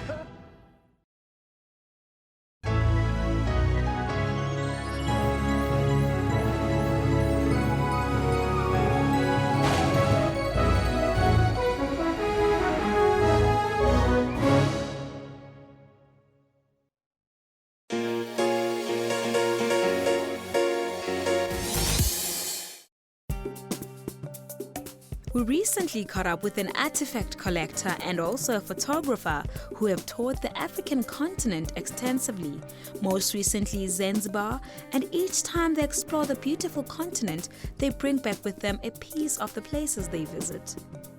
I started 30 years ago in this game. I came down from Zimbabwe. At that time it was very hard to get a job, funny enough. So we started collecting artifacts in the Zambezi Valley and selling them on the Nickel Highway. I don't know if you remember the time when there were all those traders on the Nickel Highway. But I've had a long journey with tribal art and managed to travel all over Africa and all over the world, collecting what I call found objects, things that appeal to me, and bringing them back to South Africa. And slowly but surely, we've built Amatuli into a sort of business now that's 30 years old. It's done its time in the saddle. Amatuli is an extension of a journey traveled, a place where everything bought is original, handcrafted, and created with skills long forgotten. Mark Valentine has been an artifact collector for over 30 years and is the proud owner of Amatuli. It's a dream of mine and a journey. I've been lucky enough to visit Lalibela in Ethiopia and Aksum, the home of the Ark of the Covenant, and all these amazing old places. And when I was in Zanzibar, looking past the tourists and the gin and tonics and the vodkas, there were very powerful imageries out there of old dhows, beautiful Maasai people, and you could almost say the Maasai were the face of Africa in the 1850s. They were the people best known to the world. And then Stone Town with its thick chalky walls.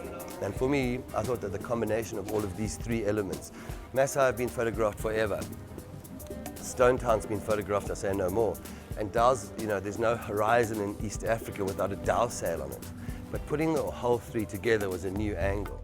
Africa is beautiful, culture deep, colorful, and unique. Valentine talks of his travels around the continent and his idea behind the story of an African city, Zanzibar. Photography plays a big role in exploration and discovery, and this exhibition titled The Asana Santa details just that. It is a black and white display. I've been toying with Zanzibar for a couple of years, actually. Never really kind of been entirely sure whether to go and to do it. But yeah, Mark had this idea of shooting the Maasai and Zanzibar and the dhows, and we kind of bantered about it for quite some time. And then earlier this year it was, well, let's just do it, let's go, let's do it. So, Mark was there for a couple of days, but for me it was also, okay, now there's a real reason to go to Zanzibar, let's do this. And then I stayed for another 10 days, 11 days, shooting my own stuff. Balam has in the past few years become accustomed to black and white photography as opposed to color. We're just curious to know his reason behind it. I've always liked black and white photography. since I was a student, I mean, it was just, there was a magic to black and white, which I enjoy colour photography, but I don't, it doesn't excite me. And I'm a fanatic for tones. You know, I love the kind of tones, the gradients and the greys, and you know, it never bores me. You know, and there's a lot of images that work in black and white. You know, and one gets into a headspace, you start looking in black and white, you start kind of working out, you start seeing things and knowing how it's going to translate into a black and white image. Visiting Amatuli in Kramerville Santon is an experience worth trying. The place is a gem waiting to be explored.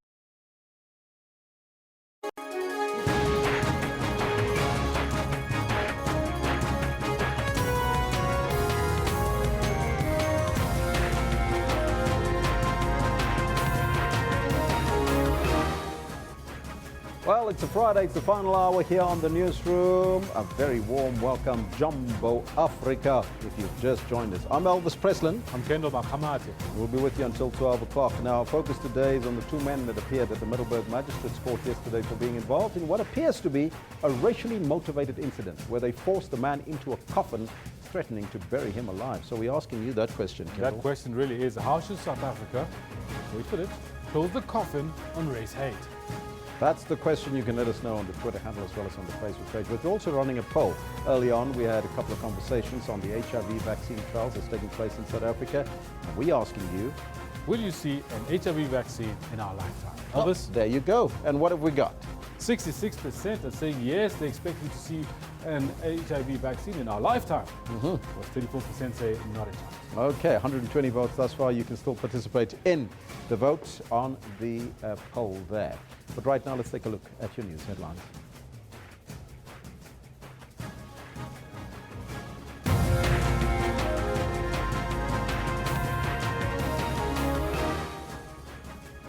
Mozambique has sent a team to investigate the accident of the fuel truck explosion that claimed over 70 lives. We'll go there live in a short, not really live there, but we'll get us an update on that particular explosion in Mozambique.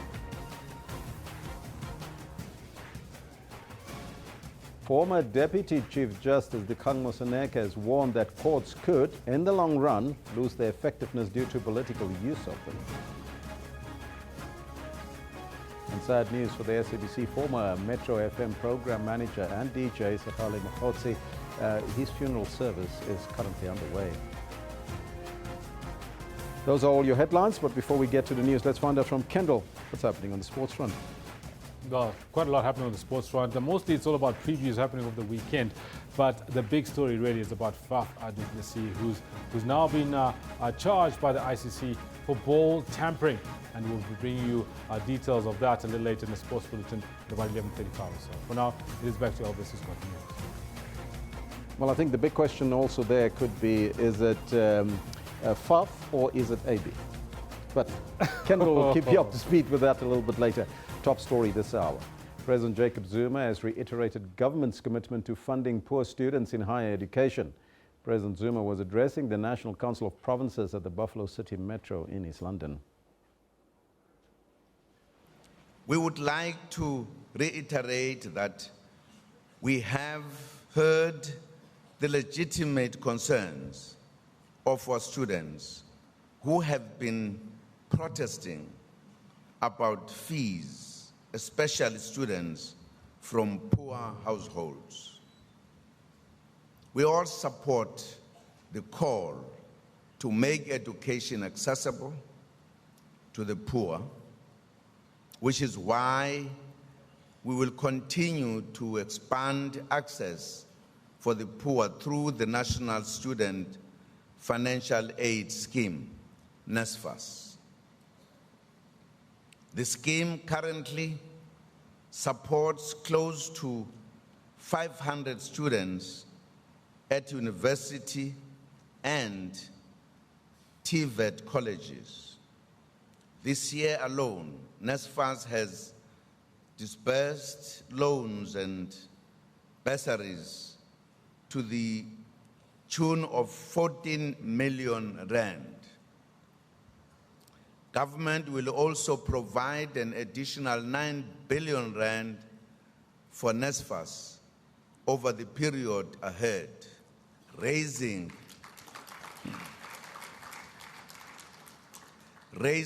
its funding by over 18% a year to universities over the next 3 years.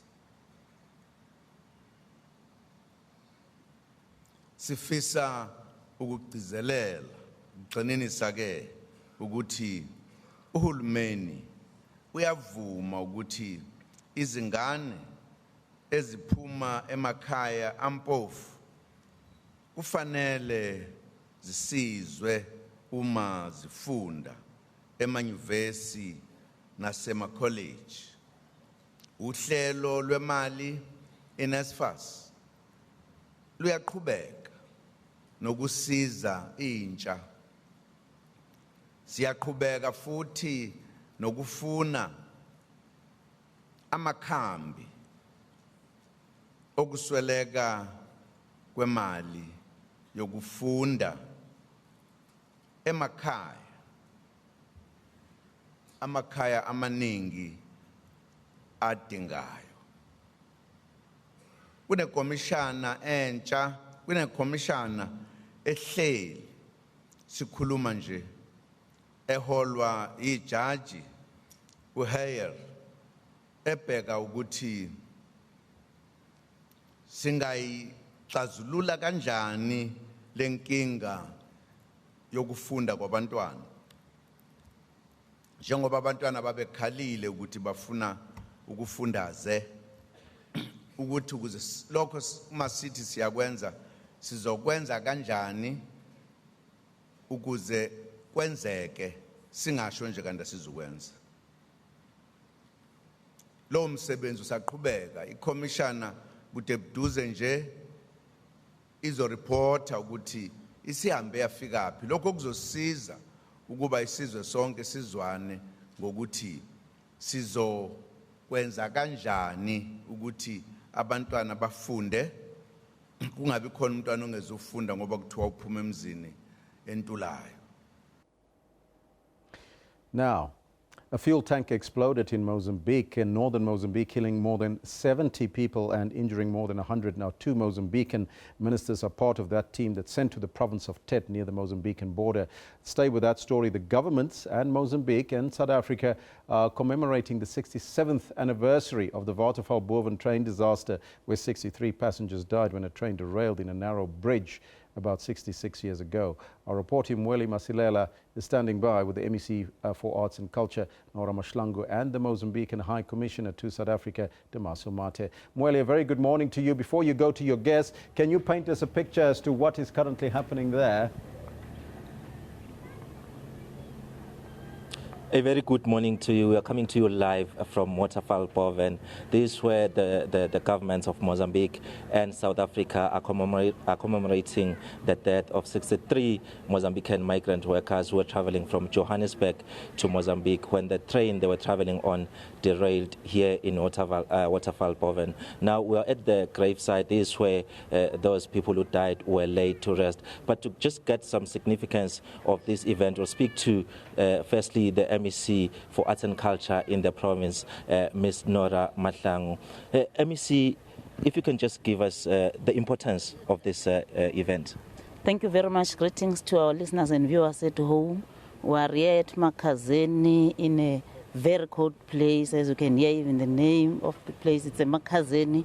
Today, as the department, we are commemorating a 67 years anniversary of the train disaster. As we all know that the Department of Culture, Sport and Recreation is responsible for preservation, conservation and protection of our heritage place. So today we are here to commemorate the 63 people from Mozambique who passed away here in Waterval Boven place. We've heard from your speech in terms of the issue of actually making this site a tourist destination site. What are the plans for the future? As the Department of Culture, Sport and Recreation, together with the Department of Economic Development, the Nkangala District and local municipality Makazeni, we are prepared to develop this place to attract our tourists. Maybe in terms of locally, in terms of the community, are they going to benefit in the future? Yes, they are going to benefit because once we start the program or project of developing this place, they are the ones who are going to do that work. As you have heard, that is the MEC for Arts and Culture in the province, Nora Matlang, just giving us more information about the significance of this event. As I've said, that we've also got a representative from Mozambique. His name is Damascus Mate, representing the Mozambican government. If you can just give us some perspective from your side as the Mozambican government, why is it important that you commemorate this day? Thank you for this opportunity. On behalf of the Higher Commission of Mozambique, we would like to thank the government of South Africa, the people of South Africa, to preserve the story of Mozambique here in his country. This tragic accident that took away the life of Mozambicans, so we can remember them, their souls. We hope that their soul is still alive. That's why we are coming here to preserve the story of Mozambique. If you remember, last month we have been in Buzin, also in another tragic accident that took the life of our president and the part of the delegation. So we're preserving the story of Mozambique in the soil of South Africa because the blood of Mozambicans was drawn here in this country. As you have heard, the South African government is talking tourism in relation to this site. Is that a call that you're going to support as a Mozambican government? We can't talk about the supports now, but one of the things that we are considering is what the government of South Africa have been doing to help the government of Mozambique to preserve the story. If we are coming here every time to visit this place here and Buzin, it means we can see how many people can come to preserve the story, to know the stories. So in this way, it should be a tourist area for Mozambicans to be visited every time. We got very bad news coming from Mozambique that over 70 people have died after that fuel tank accident. Can you give us confirmation in terms of that incident as to what happened? Well, I can't go through the circumstances and the causes of the incident, but because we're still waiting for the official information about that, so I can't comment now. Well, we understand that there will be a delegation going there. Have you perhaps received that kind of information? Yes, we expect to receive the information after the circumstances and the causes of the accident well explained by the technical team that is on the field. Yes.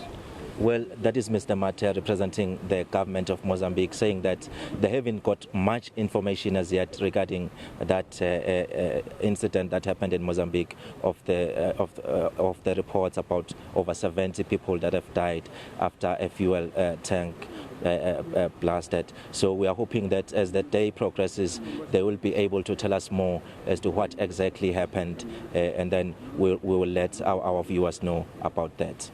That's our reporter, Mweli. Thank you so much for your time. Mweli Masilela is coming to us live from Waterval Boven, where South Africa and Mozambique are commemorating the 67th anniversary of the Waterval Boven train disaster that happened about 66 years ago. Coming back home now, former Deputy Chief Justice Dikgang Moseneke has warned that courts could, in the long run, lose their effectiveness due to political use of them. Moseneke was delivering the annual Helen Suzman Lecture at the Gordon Institute of Business Science in Johannesburg last night. He says that South Africans should rather engage courts and other institutions of democracy on issues of social justice and advancement. Moseneke called for the revival of social mobilization to engage with various social issues affecting society.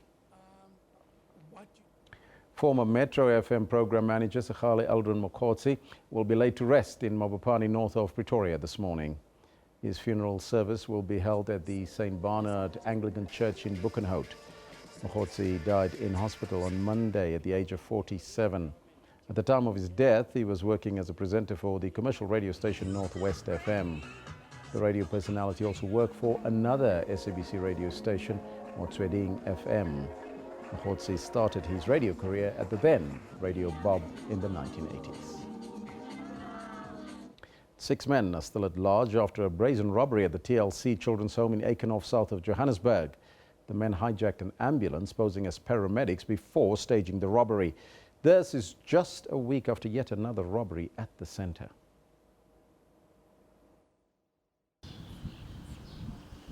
It's an incident that's left children and staff at this home traumatized.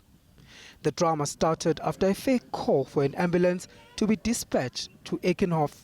Before the ambulance reaches there, there were 6 men who were standing on the street who stopped the ambulance and indicated that they are the one who called the ambulance for help. And indeed, when they get in, what surprises the ambulance driver is when they were stripped their uniform, and they wear their uniform and they drove the ambulance towards to this home. Here, they kidnapped a security guard and 4 children. Carlton Jarvis was one of them. He said, "Tell me where the safes are." I said to him, the safe was broken into the previous week, so there are no more safes on the property. So he said to me, "Why am I lying?" And I said to him, "I'm not lying." He goes, "You're lying to me because I was in your house last week and I took the big safe and I know for a fact there's other safes on the property." And then he got agitated and said, "So now you're talking nonsense to me, so now I'm going to have to kill you slowly." The robbers then fled empty-handed. They were stopped by police and a shootout ensued. It's the second incident at this home in the space of a week. Last Friday, the owner was robbed at gunpoint of 17,000 rand. Thea Jarvis was sleeping in this room when the criminals attacked. A gun was forced into her mouth. The robbers also ransacked the home's nursery. Those people were in the nursery, in this nursery, and they were tying up the volunteers and, hurting the volunteers. And would have maybe just been one second thought, well, why shouldn't I hurt a baby? Johannesburg Emergency Services have raised the alarm over the targeting of its staff and vehicles. We are really concerned about the number of attacks.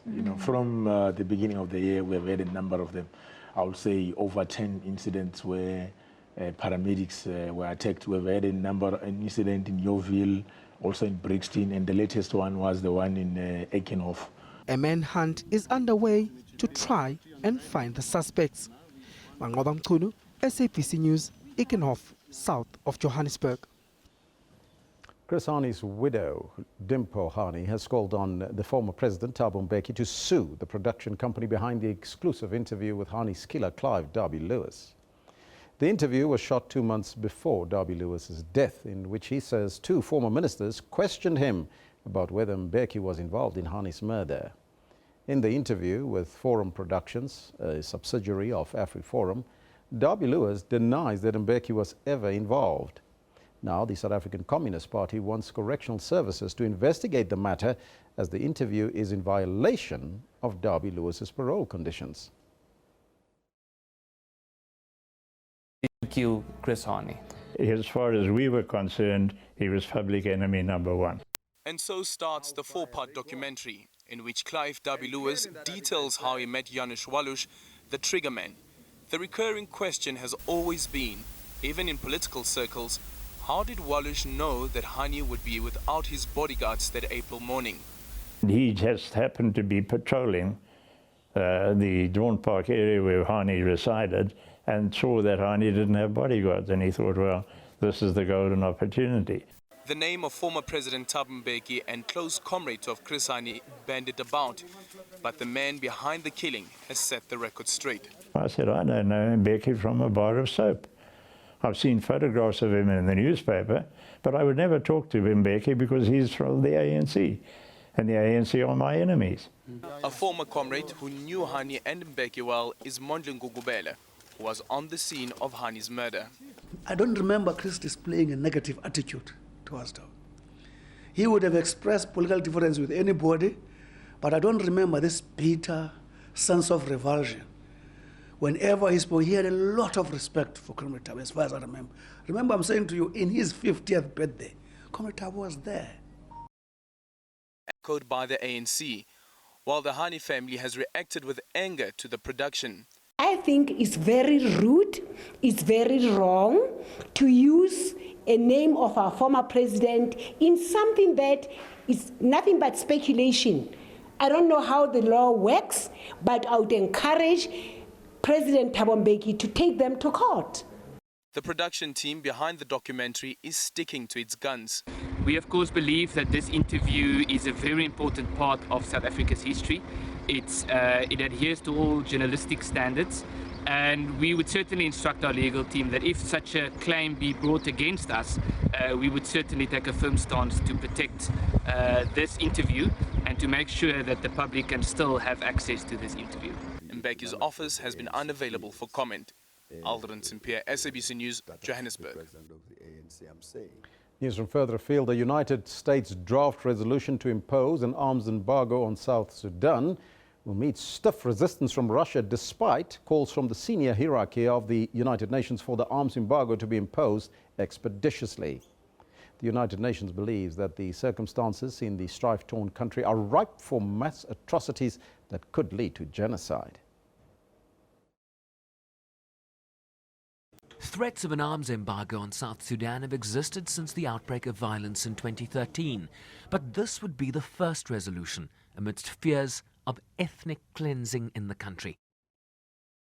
The United States will put forward a proposal to impose an arms embargo on South Sudan and targeted sanctions on the individuals who have been the biggest spoilers to achieve lasting peace in South Sudan.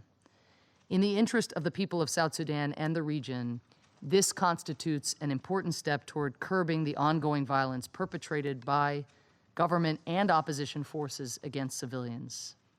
Russia immediately made clear that so-called Western moves to impose an arms embargo was less than a certainty. The move came moments after warnings to the Council that the environment was ripe in South Sudan for mass atrocities.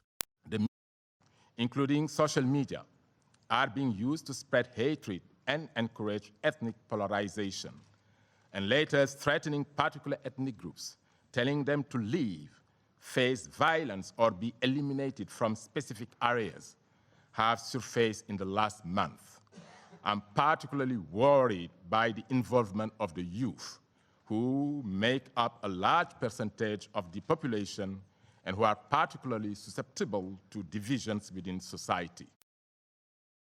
Representative to South Sudan, Ellen Margret Loy, also explained that the country is made up of at least 64 ethnic groups, reinforcing the case for a dialogue focused on nation building. She cited examples like Ghana and South Africa, where multiple tribal groups exist, but where citizens think of themselves first as nationals of the country before associating themselves with a particular tribe, an issue that largely remains worryingly absent in South Sudan today. Sherwin Bryce-Pease, SABC News, New York.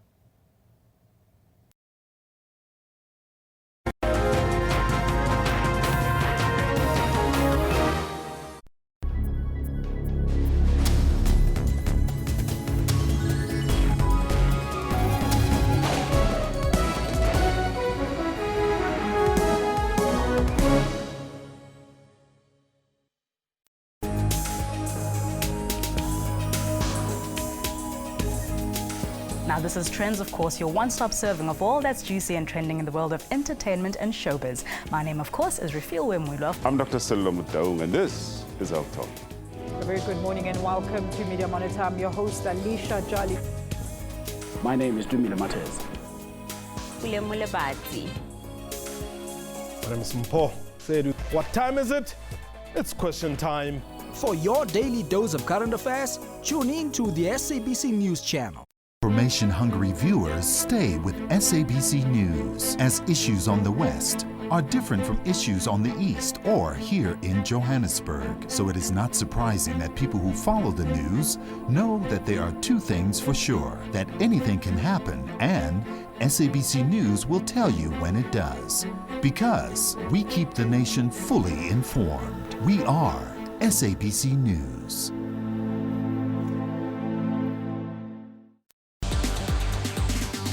On Network, we tell you about Africa's social media and technology landscape. 21st century economies rely on technology to truly thrive. We have quite a comprehensive portfolio of interventions in the tech entrepreneurship space. And Africans are using tech and social media to solve the continent's unique challenges. App Nigeria is an online marketplace. Radio Vibe is a social media platform for radio music. That's Network with me, Spumelele Zondi, every Sunday at 7:30 p.m. Central African Time.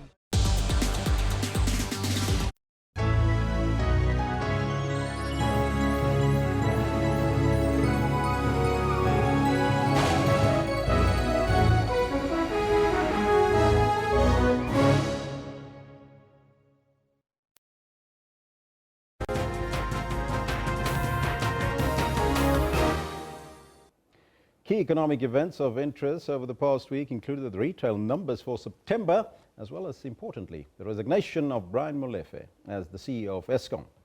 The Auditor General also presented his findings on the finances of various government departments to Parliament. Then there were hints from the chairman of the Tax Reform Committee, Judge Dennis Davis, about closing the fiscal gap, particularly on what tax hikes may come in the main budget in February. And finally, the unfolding dynamics around the surprise election of the Donald in the US, in the presidency there, that rumbles on. So, to discuss this and other factors relating to the economy, we are joined by economist Professor Raymond Parsons from the Northwest University School of Business and Governance, the SBG, in our weekly slot of the economy. Professor, as usual, a very good morning to you. Good morning, Elvis. Now, we do believe, congratulations is in order, you won the NWU Award. Tell us about that, and how do you feel about it? No, thank you very much. This is an annual award which the Vice Chancellor gives to those people who've achieved the most coverage for the university in the media during the course of that year. And for some reason, I seem to have got out on top, so I won the first prize. That's absolutely fantastic. Now, retail sales are always an important signal about consumer spending. Are they telling us anything new about the state of our economy, about the outlook for the Christmas sales, of course, coming up, the Christmas season? A bumper Christmas, perhaps? Well, Elvis, I think not a bumper Christmas. I think it's going to be a tight Christmas.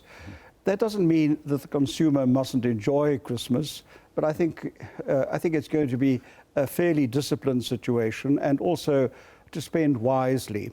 Because if we look at the consumer spending figures and the retail sales, we're seeing what you and I have discussed for some time here. It's a weak economy, weak household spending, unemployment, inflation, low consumer confidence. These are still contributing to some fairly low numbers. So all we can say about the retail figures, they merely confirm that we're still in a very weak phase of the business cycle, and that's really the news. Now, given the latest trends and given with continued concerns about inflation and the weak rand, if taken together with the possibility of small rise in US interest rates rise next month, what do you think the Monetary Policy Committee will come up with? Well, I hope and expect they will just sit tight. Because firstly, there are a number of cross currents, both externally and internally. Externally, you've got the Trump factor. What is the new president going to do? There are a lot of uncertainties. We'll probably come back to that later. Then we've got Janet Yellen having indicated this week that maybe in December next month there might have to be a small rise in US interest rates. That, of course, has a ripple effect on us and on the rand, and that's a factor which the Reserve Bank has been taken into account. Then we've got the fact that among the cross currents, if we looked at the recent mini budget, what did we get? A forecast of 0.5% growth this year, 1% maybe next year, with all the implications that has for employment and for investment. So I think it's not the time to look at higher interest rates, but to sit tight and say, well, let's look at the situation. There are a number of cross currents and uncertainties. We'll come back to it in January when maybe there is more clarity on what we should be doing about monetary policy in South Africa, given the global events and also the trends in the domestic economy.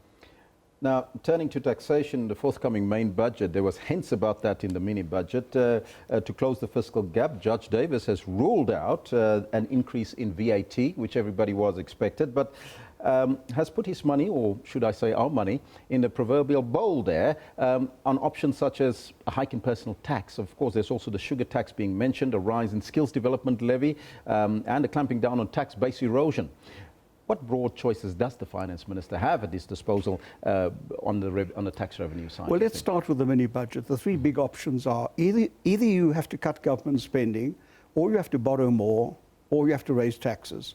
Now, we've already seen that the minister is trying to crack the whip on government spending.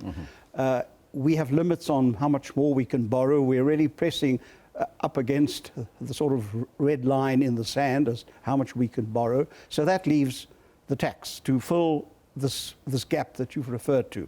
Now, as it stands at the moment, the minister has looked to close the gap with 1/3 of the cut in spending by government, but he's looking for 2/3 from tax. I would have preferred a 50-50, but that's where he is.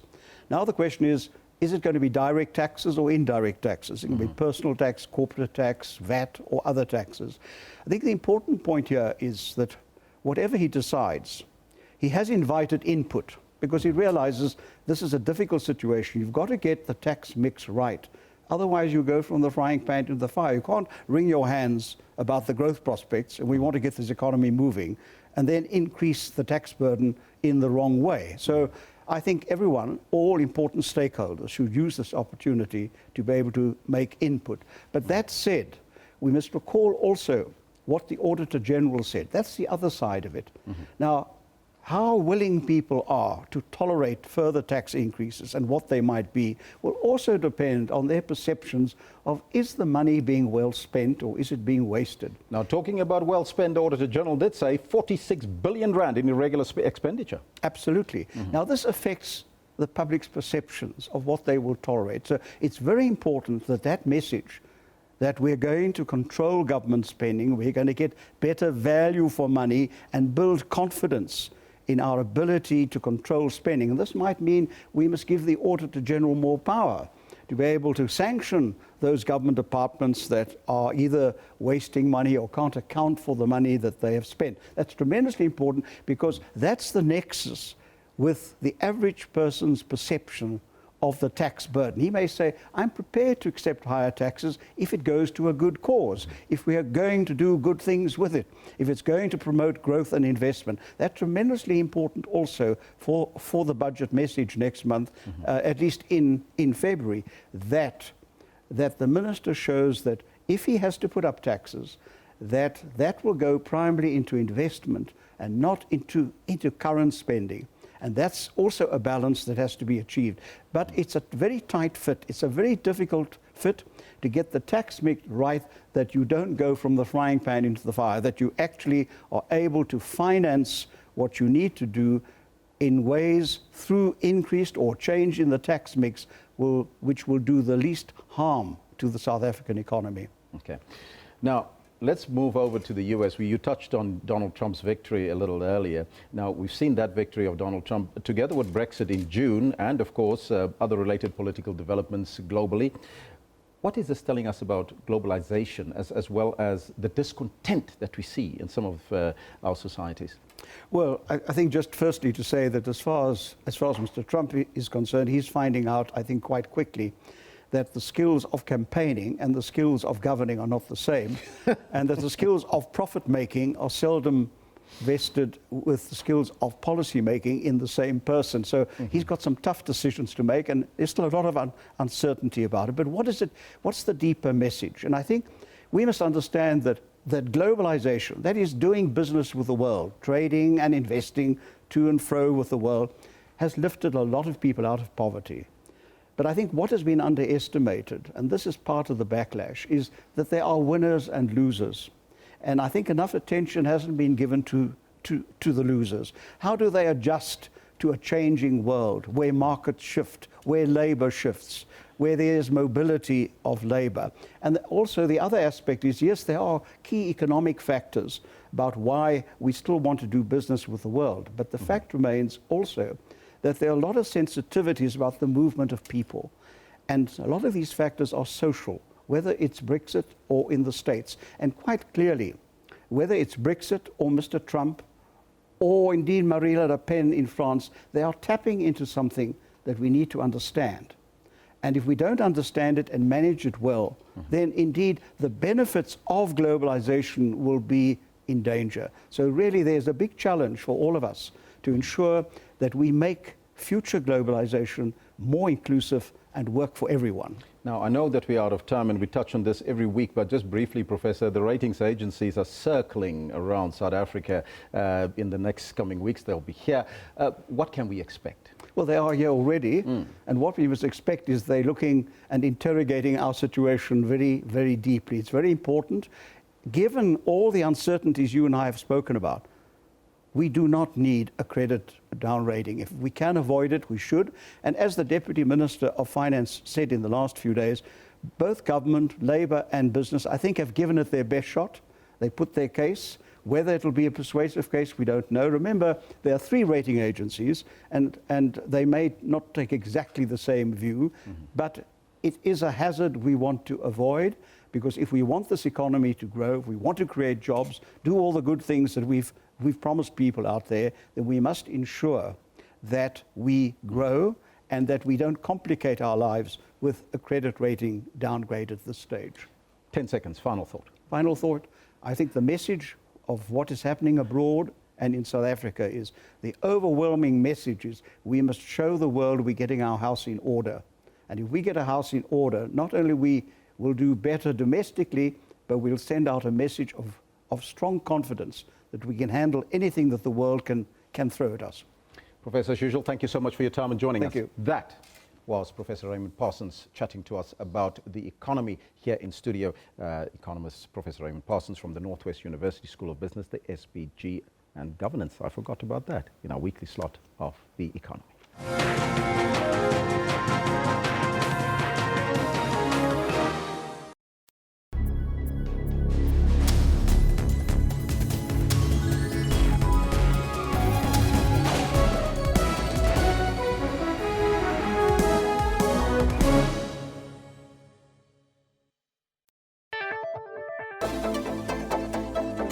I don't know if I'm going to succeed, but I want you to tell us, who are these 3 people that you have opened corruption charges against at the Brooklyn police station? How senior are they? Very. Are these people who are serving in the political office of the executive mayor? Yes. Which means they are no longer working for the city now.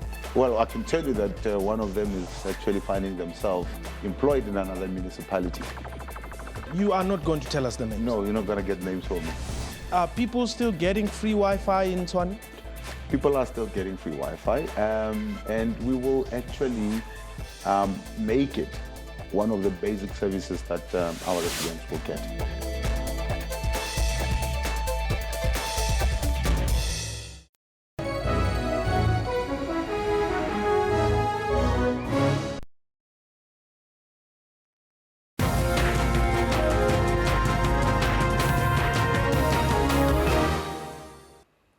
Morning, welcome back. I'm Kendall Makhamat and I've got your sports. Top story for this hour, the International Cricket Council has announced that it has charged South African cricket captain Faf du Plessis with ball tampering. The governing body found that du Plessis had breached the ICC's code of conduct after reviewing video footage showing the Proteas captain applying an artificial substance to the match ball during the 4th day's play in the 2nd test against Australia in Hobart. Now, the alleged incident happened on Tuesday morning. This when TV footage appeared to show du Plessis applying saliva and residue from a mint or a sweet, an artificial substance, to the ball in an attempt to change its condition. This is in breach of Law 42.3 of the ICC Code of Conduct relating to changing the condition of the ball. Du Plessis had received a warning during the first test for deliberately bouncing the ball along the ground to rough it up. In 2013, Du Plessis was fined 50% of his match fee for ball tampering in the second test against Pakistan. Du Plessis has pleaded not guilty to the charge, and as such, the matter will now be heard by Andy Pycroft of the elite panel of ICC match referees. Details of the hearing will be announced in due course. And in another big story that we need to bring you today, Bidvest coach Gavin Hunt says the FIFA's international break system has to be relooked at, as it distracts the flow of different leagues all over the world. The ABSA Premiership program resumes this weekend after a 2-week break. Wits, who are top of the log with a slender 1-point lead, visit Platinum Stars tomorrow evening. Most teams had to keep themselves idle last weekend during the FIFA international break. This was the second break this year since the local season resumed late in August. The ABSA Premiership will run until the 3rd week of December before the Christmas recess that will be extended to accommodate next year's Africa Cup of Nations tournament in Gabon. When the season starts in August, there's a break. So everybody's done a pre-season, you play 1-2 games and then there's a break. And I think it affects the whole world. I think we need to maybe just change that break to maybe a little bit later, but obviously I understand their calendar, qualifying for World Cups and Nation Cups and whatever they're qualifying for, so they can't fit it all in, but it certainly need to be re-looked at. But some teams welcome the well-deserved rest during a long and taxing season. It depends, when you're doing well, you would want to go, to play, week in, week out. And at the same time, when you're not doing well, you need, a little bit of a breather to try and work, a couple of things with your team and, give rest as well to the players. But if you look at it as well, we've been playing, Monday, weekend, you play midweek, you play weekend, you play midweek. So we feel that it also helps as well in terms of the players' recovery. For the new Highlands Park coach, this was an opportunity to take a good look at his squad after playing 3 matches in 6 days after joining the club. Highlands Park is a team that I know that in a few years or 3 years can be a team challenging, but right now we just got to get our priorities right, make sure we know what we have to do. We have to stay in this league, we have to start improving each year, and in the next 2 years or 3 years, let's see what we can do. The biggest match of the weekend will certainly be the one between third-placed Kaizer Chiefs and the defending champions Mamelodi Sundowns in Pretoria tomorrow afternoon. Sfiso Ramara, SABC News, Johannesburg. Now, Mamelodi Sundowns fans will be happy to hear that Sundowns are expected to don that prestigious star on their jersey in the upcoming ABSA Premiership encounter against Chiefs tomorrow. Now, here are some of the comments on the big story so far for this weekend. Praveen Coppola says, talking about Faf, I did see that video clip yesterday and I do not think Faf du Plessis was tampering with the ball. Come on, ICC, and well done, Proteas. Farid reckons the Aussies are charging Faf du Plessis with ball tampering. I wonder if they've got any sore losers. Whitewashing. The full toss, this du Plessis thing is ridiculous. Why does the ICC think the whole England team used to eat jelly beans? For the taste?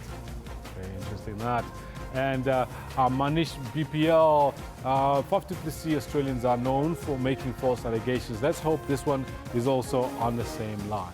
Yes, Noel, the ICC is taking it seriously, and hence the hearing. Jason Thorne, if new talent doesn't get opportunity, this is talking about the Springboks now. If new talent doesn't get an opportunity against a weak team like Italy, then when will they? Desperation. Jason, you know what? We're hoping that they play all the others, but we'll see what happens tomorrow. Jeremy van Sale, I can't remember the last time we had such a bad team. It's not the team, Jeremy. It really is about how they're being managed. Anton Hochlichner, it doesn't matter what you do on the wing or at flank. If Lambie and Leroux are playing, Italy stand a good chance. Lambie and Leroux in the same breath. Interesting, that one. Michael Hansen, of course, will beat Italy, but why is Brendan Finter involved with Italy and not the Springboks? Well, Brendan Finter, you remember, is the same person who convened that massive rugby indaba in earlier on this year in Cape Town, in KwaZulu-Natal. Sundowns must fall tomorrow. Hamakosi. And the Chiefs fans keep saying it doesn't matter that Sundowns have got a star, and they all already got bitter grapes. Someone asked me why dance fans don't go to stadiums. I told him most of us have got jobs. Whoa. Ooh. some shade being thrown there. Nay loves music, so tomorrow's Sundowns kit will be the well-deserved star. Wolo, look how we yellow. Puma has confirmed. Asia, to be honest, I wish we were playing Orlando Pirates this weekend. Chiefs is like a Spaza team to us. Too small. Upset premiership, hashtag Sundowns. Wow. If there ever was shade being thrown on anyone, if there ever was shade being thrown on a match, it's that one. Mamelodi Sundowns, Kaizer Chiefs. Let's see who comes out trumps in that one. Moving on to other sporting stories, South Africa's Raven Klaasen and his doubles partner, American Rajiv Ram, must win their final round-robin match at the ATP World Tour Finals in London later tonight. This to keep their semi-final hopes alive. Now, Klaasen and Ram will do battle with the Spanish duo Feliciano and Marc Lopez. Canadian Milos Raonic booked his spot in the last four after a straight sets win over Austrian 8th seed Dominic Thiem last night. Raonic and Thiem went into the tie, knowing victory will take them through to the semis.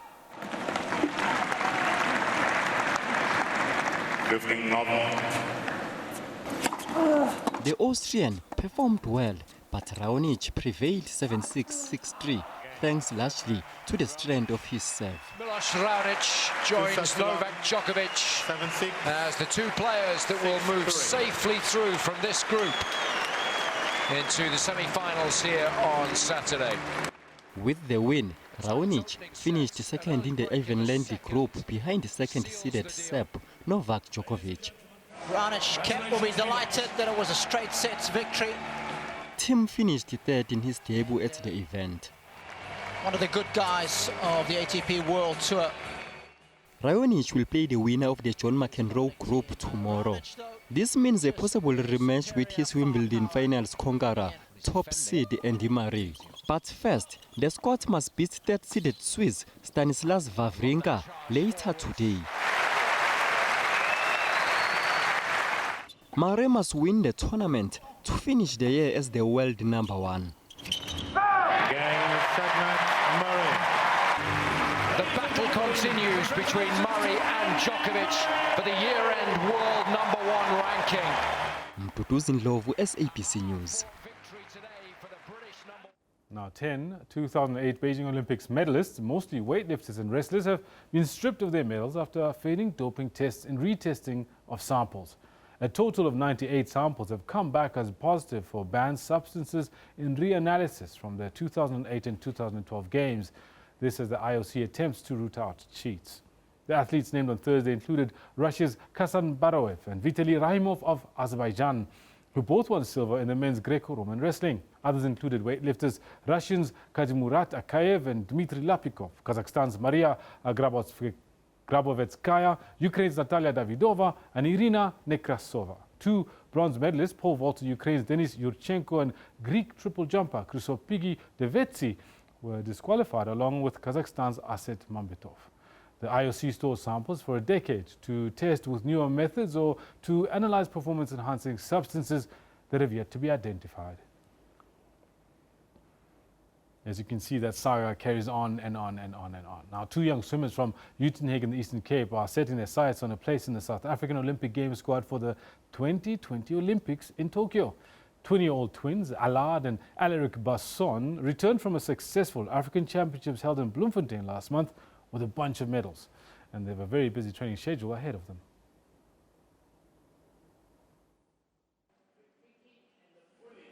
These twins spend 16 hours a week where champions are nurtured.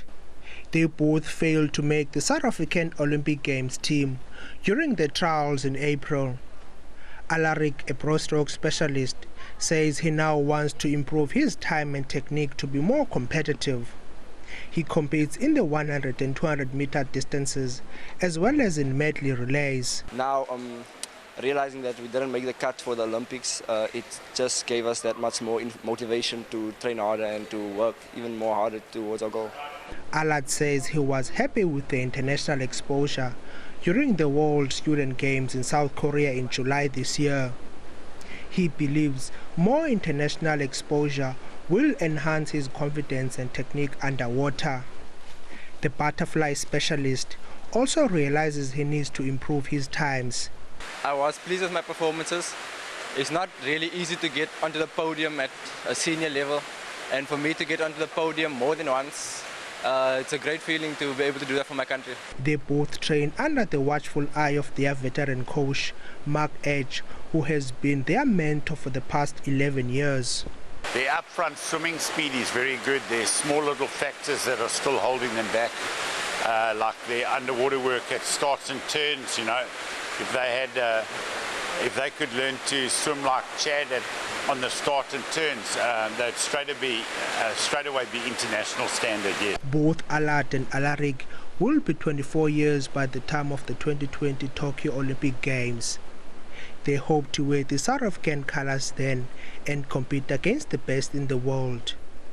But for now, they are focusing on next month's World Short Course Championships in Canada. Zolani Moya, SABC News, Port Elizabeth. I certainly look forward to seeing those two young boys at the 2020 Olympics. That's why we leave it for the sport. That's why we leave it for the show. Even Elvis will be back again on Monday morning. I have been scheduled to work with you for tomorrow and Sunday. I'll be here on the weekend giving you the evening sporting news. So make sure you catch up with me tomorrow. Otherwise, the rest of the team on Monday. Until then, bye-bye.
The fossil hominid sites at Sterkfontein Caves, known as Cradle of Humankind, were declared a World Heritage Site on the 2nd of December 1999. The Cradle of Humankind covers an area of over 47,000 hectares of privately owned land northwest of Johannesburg.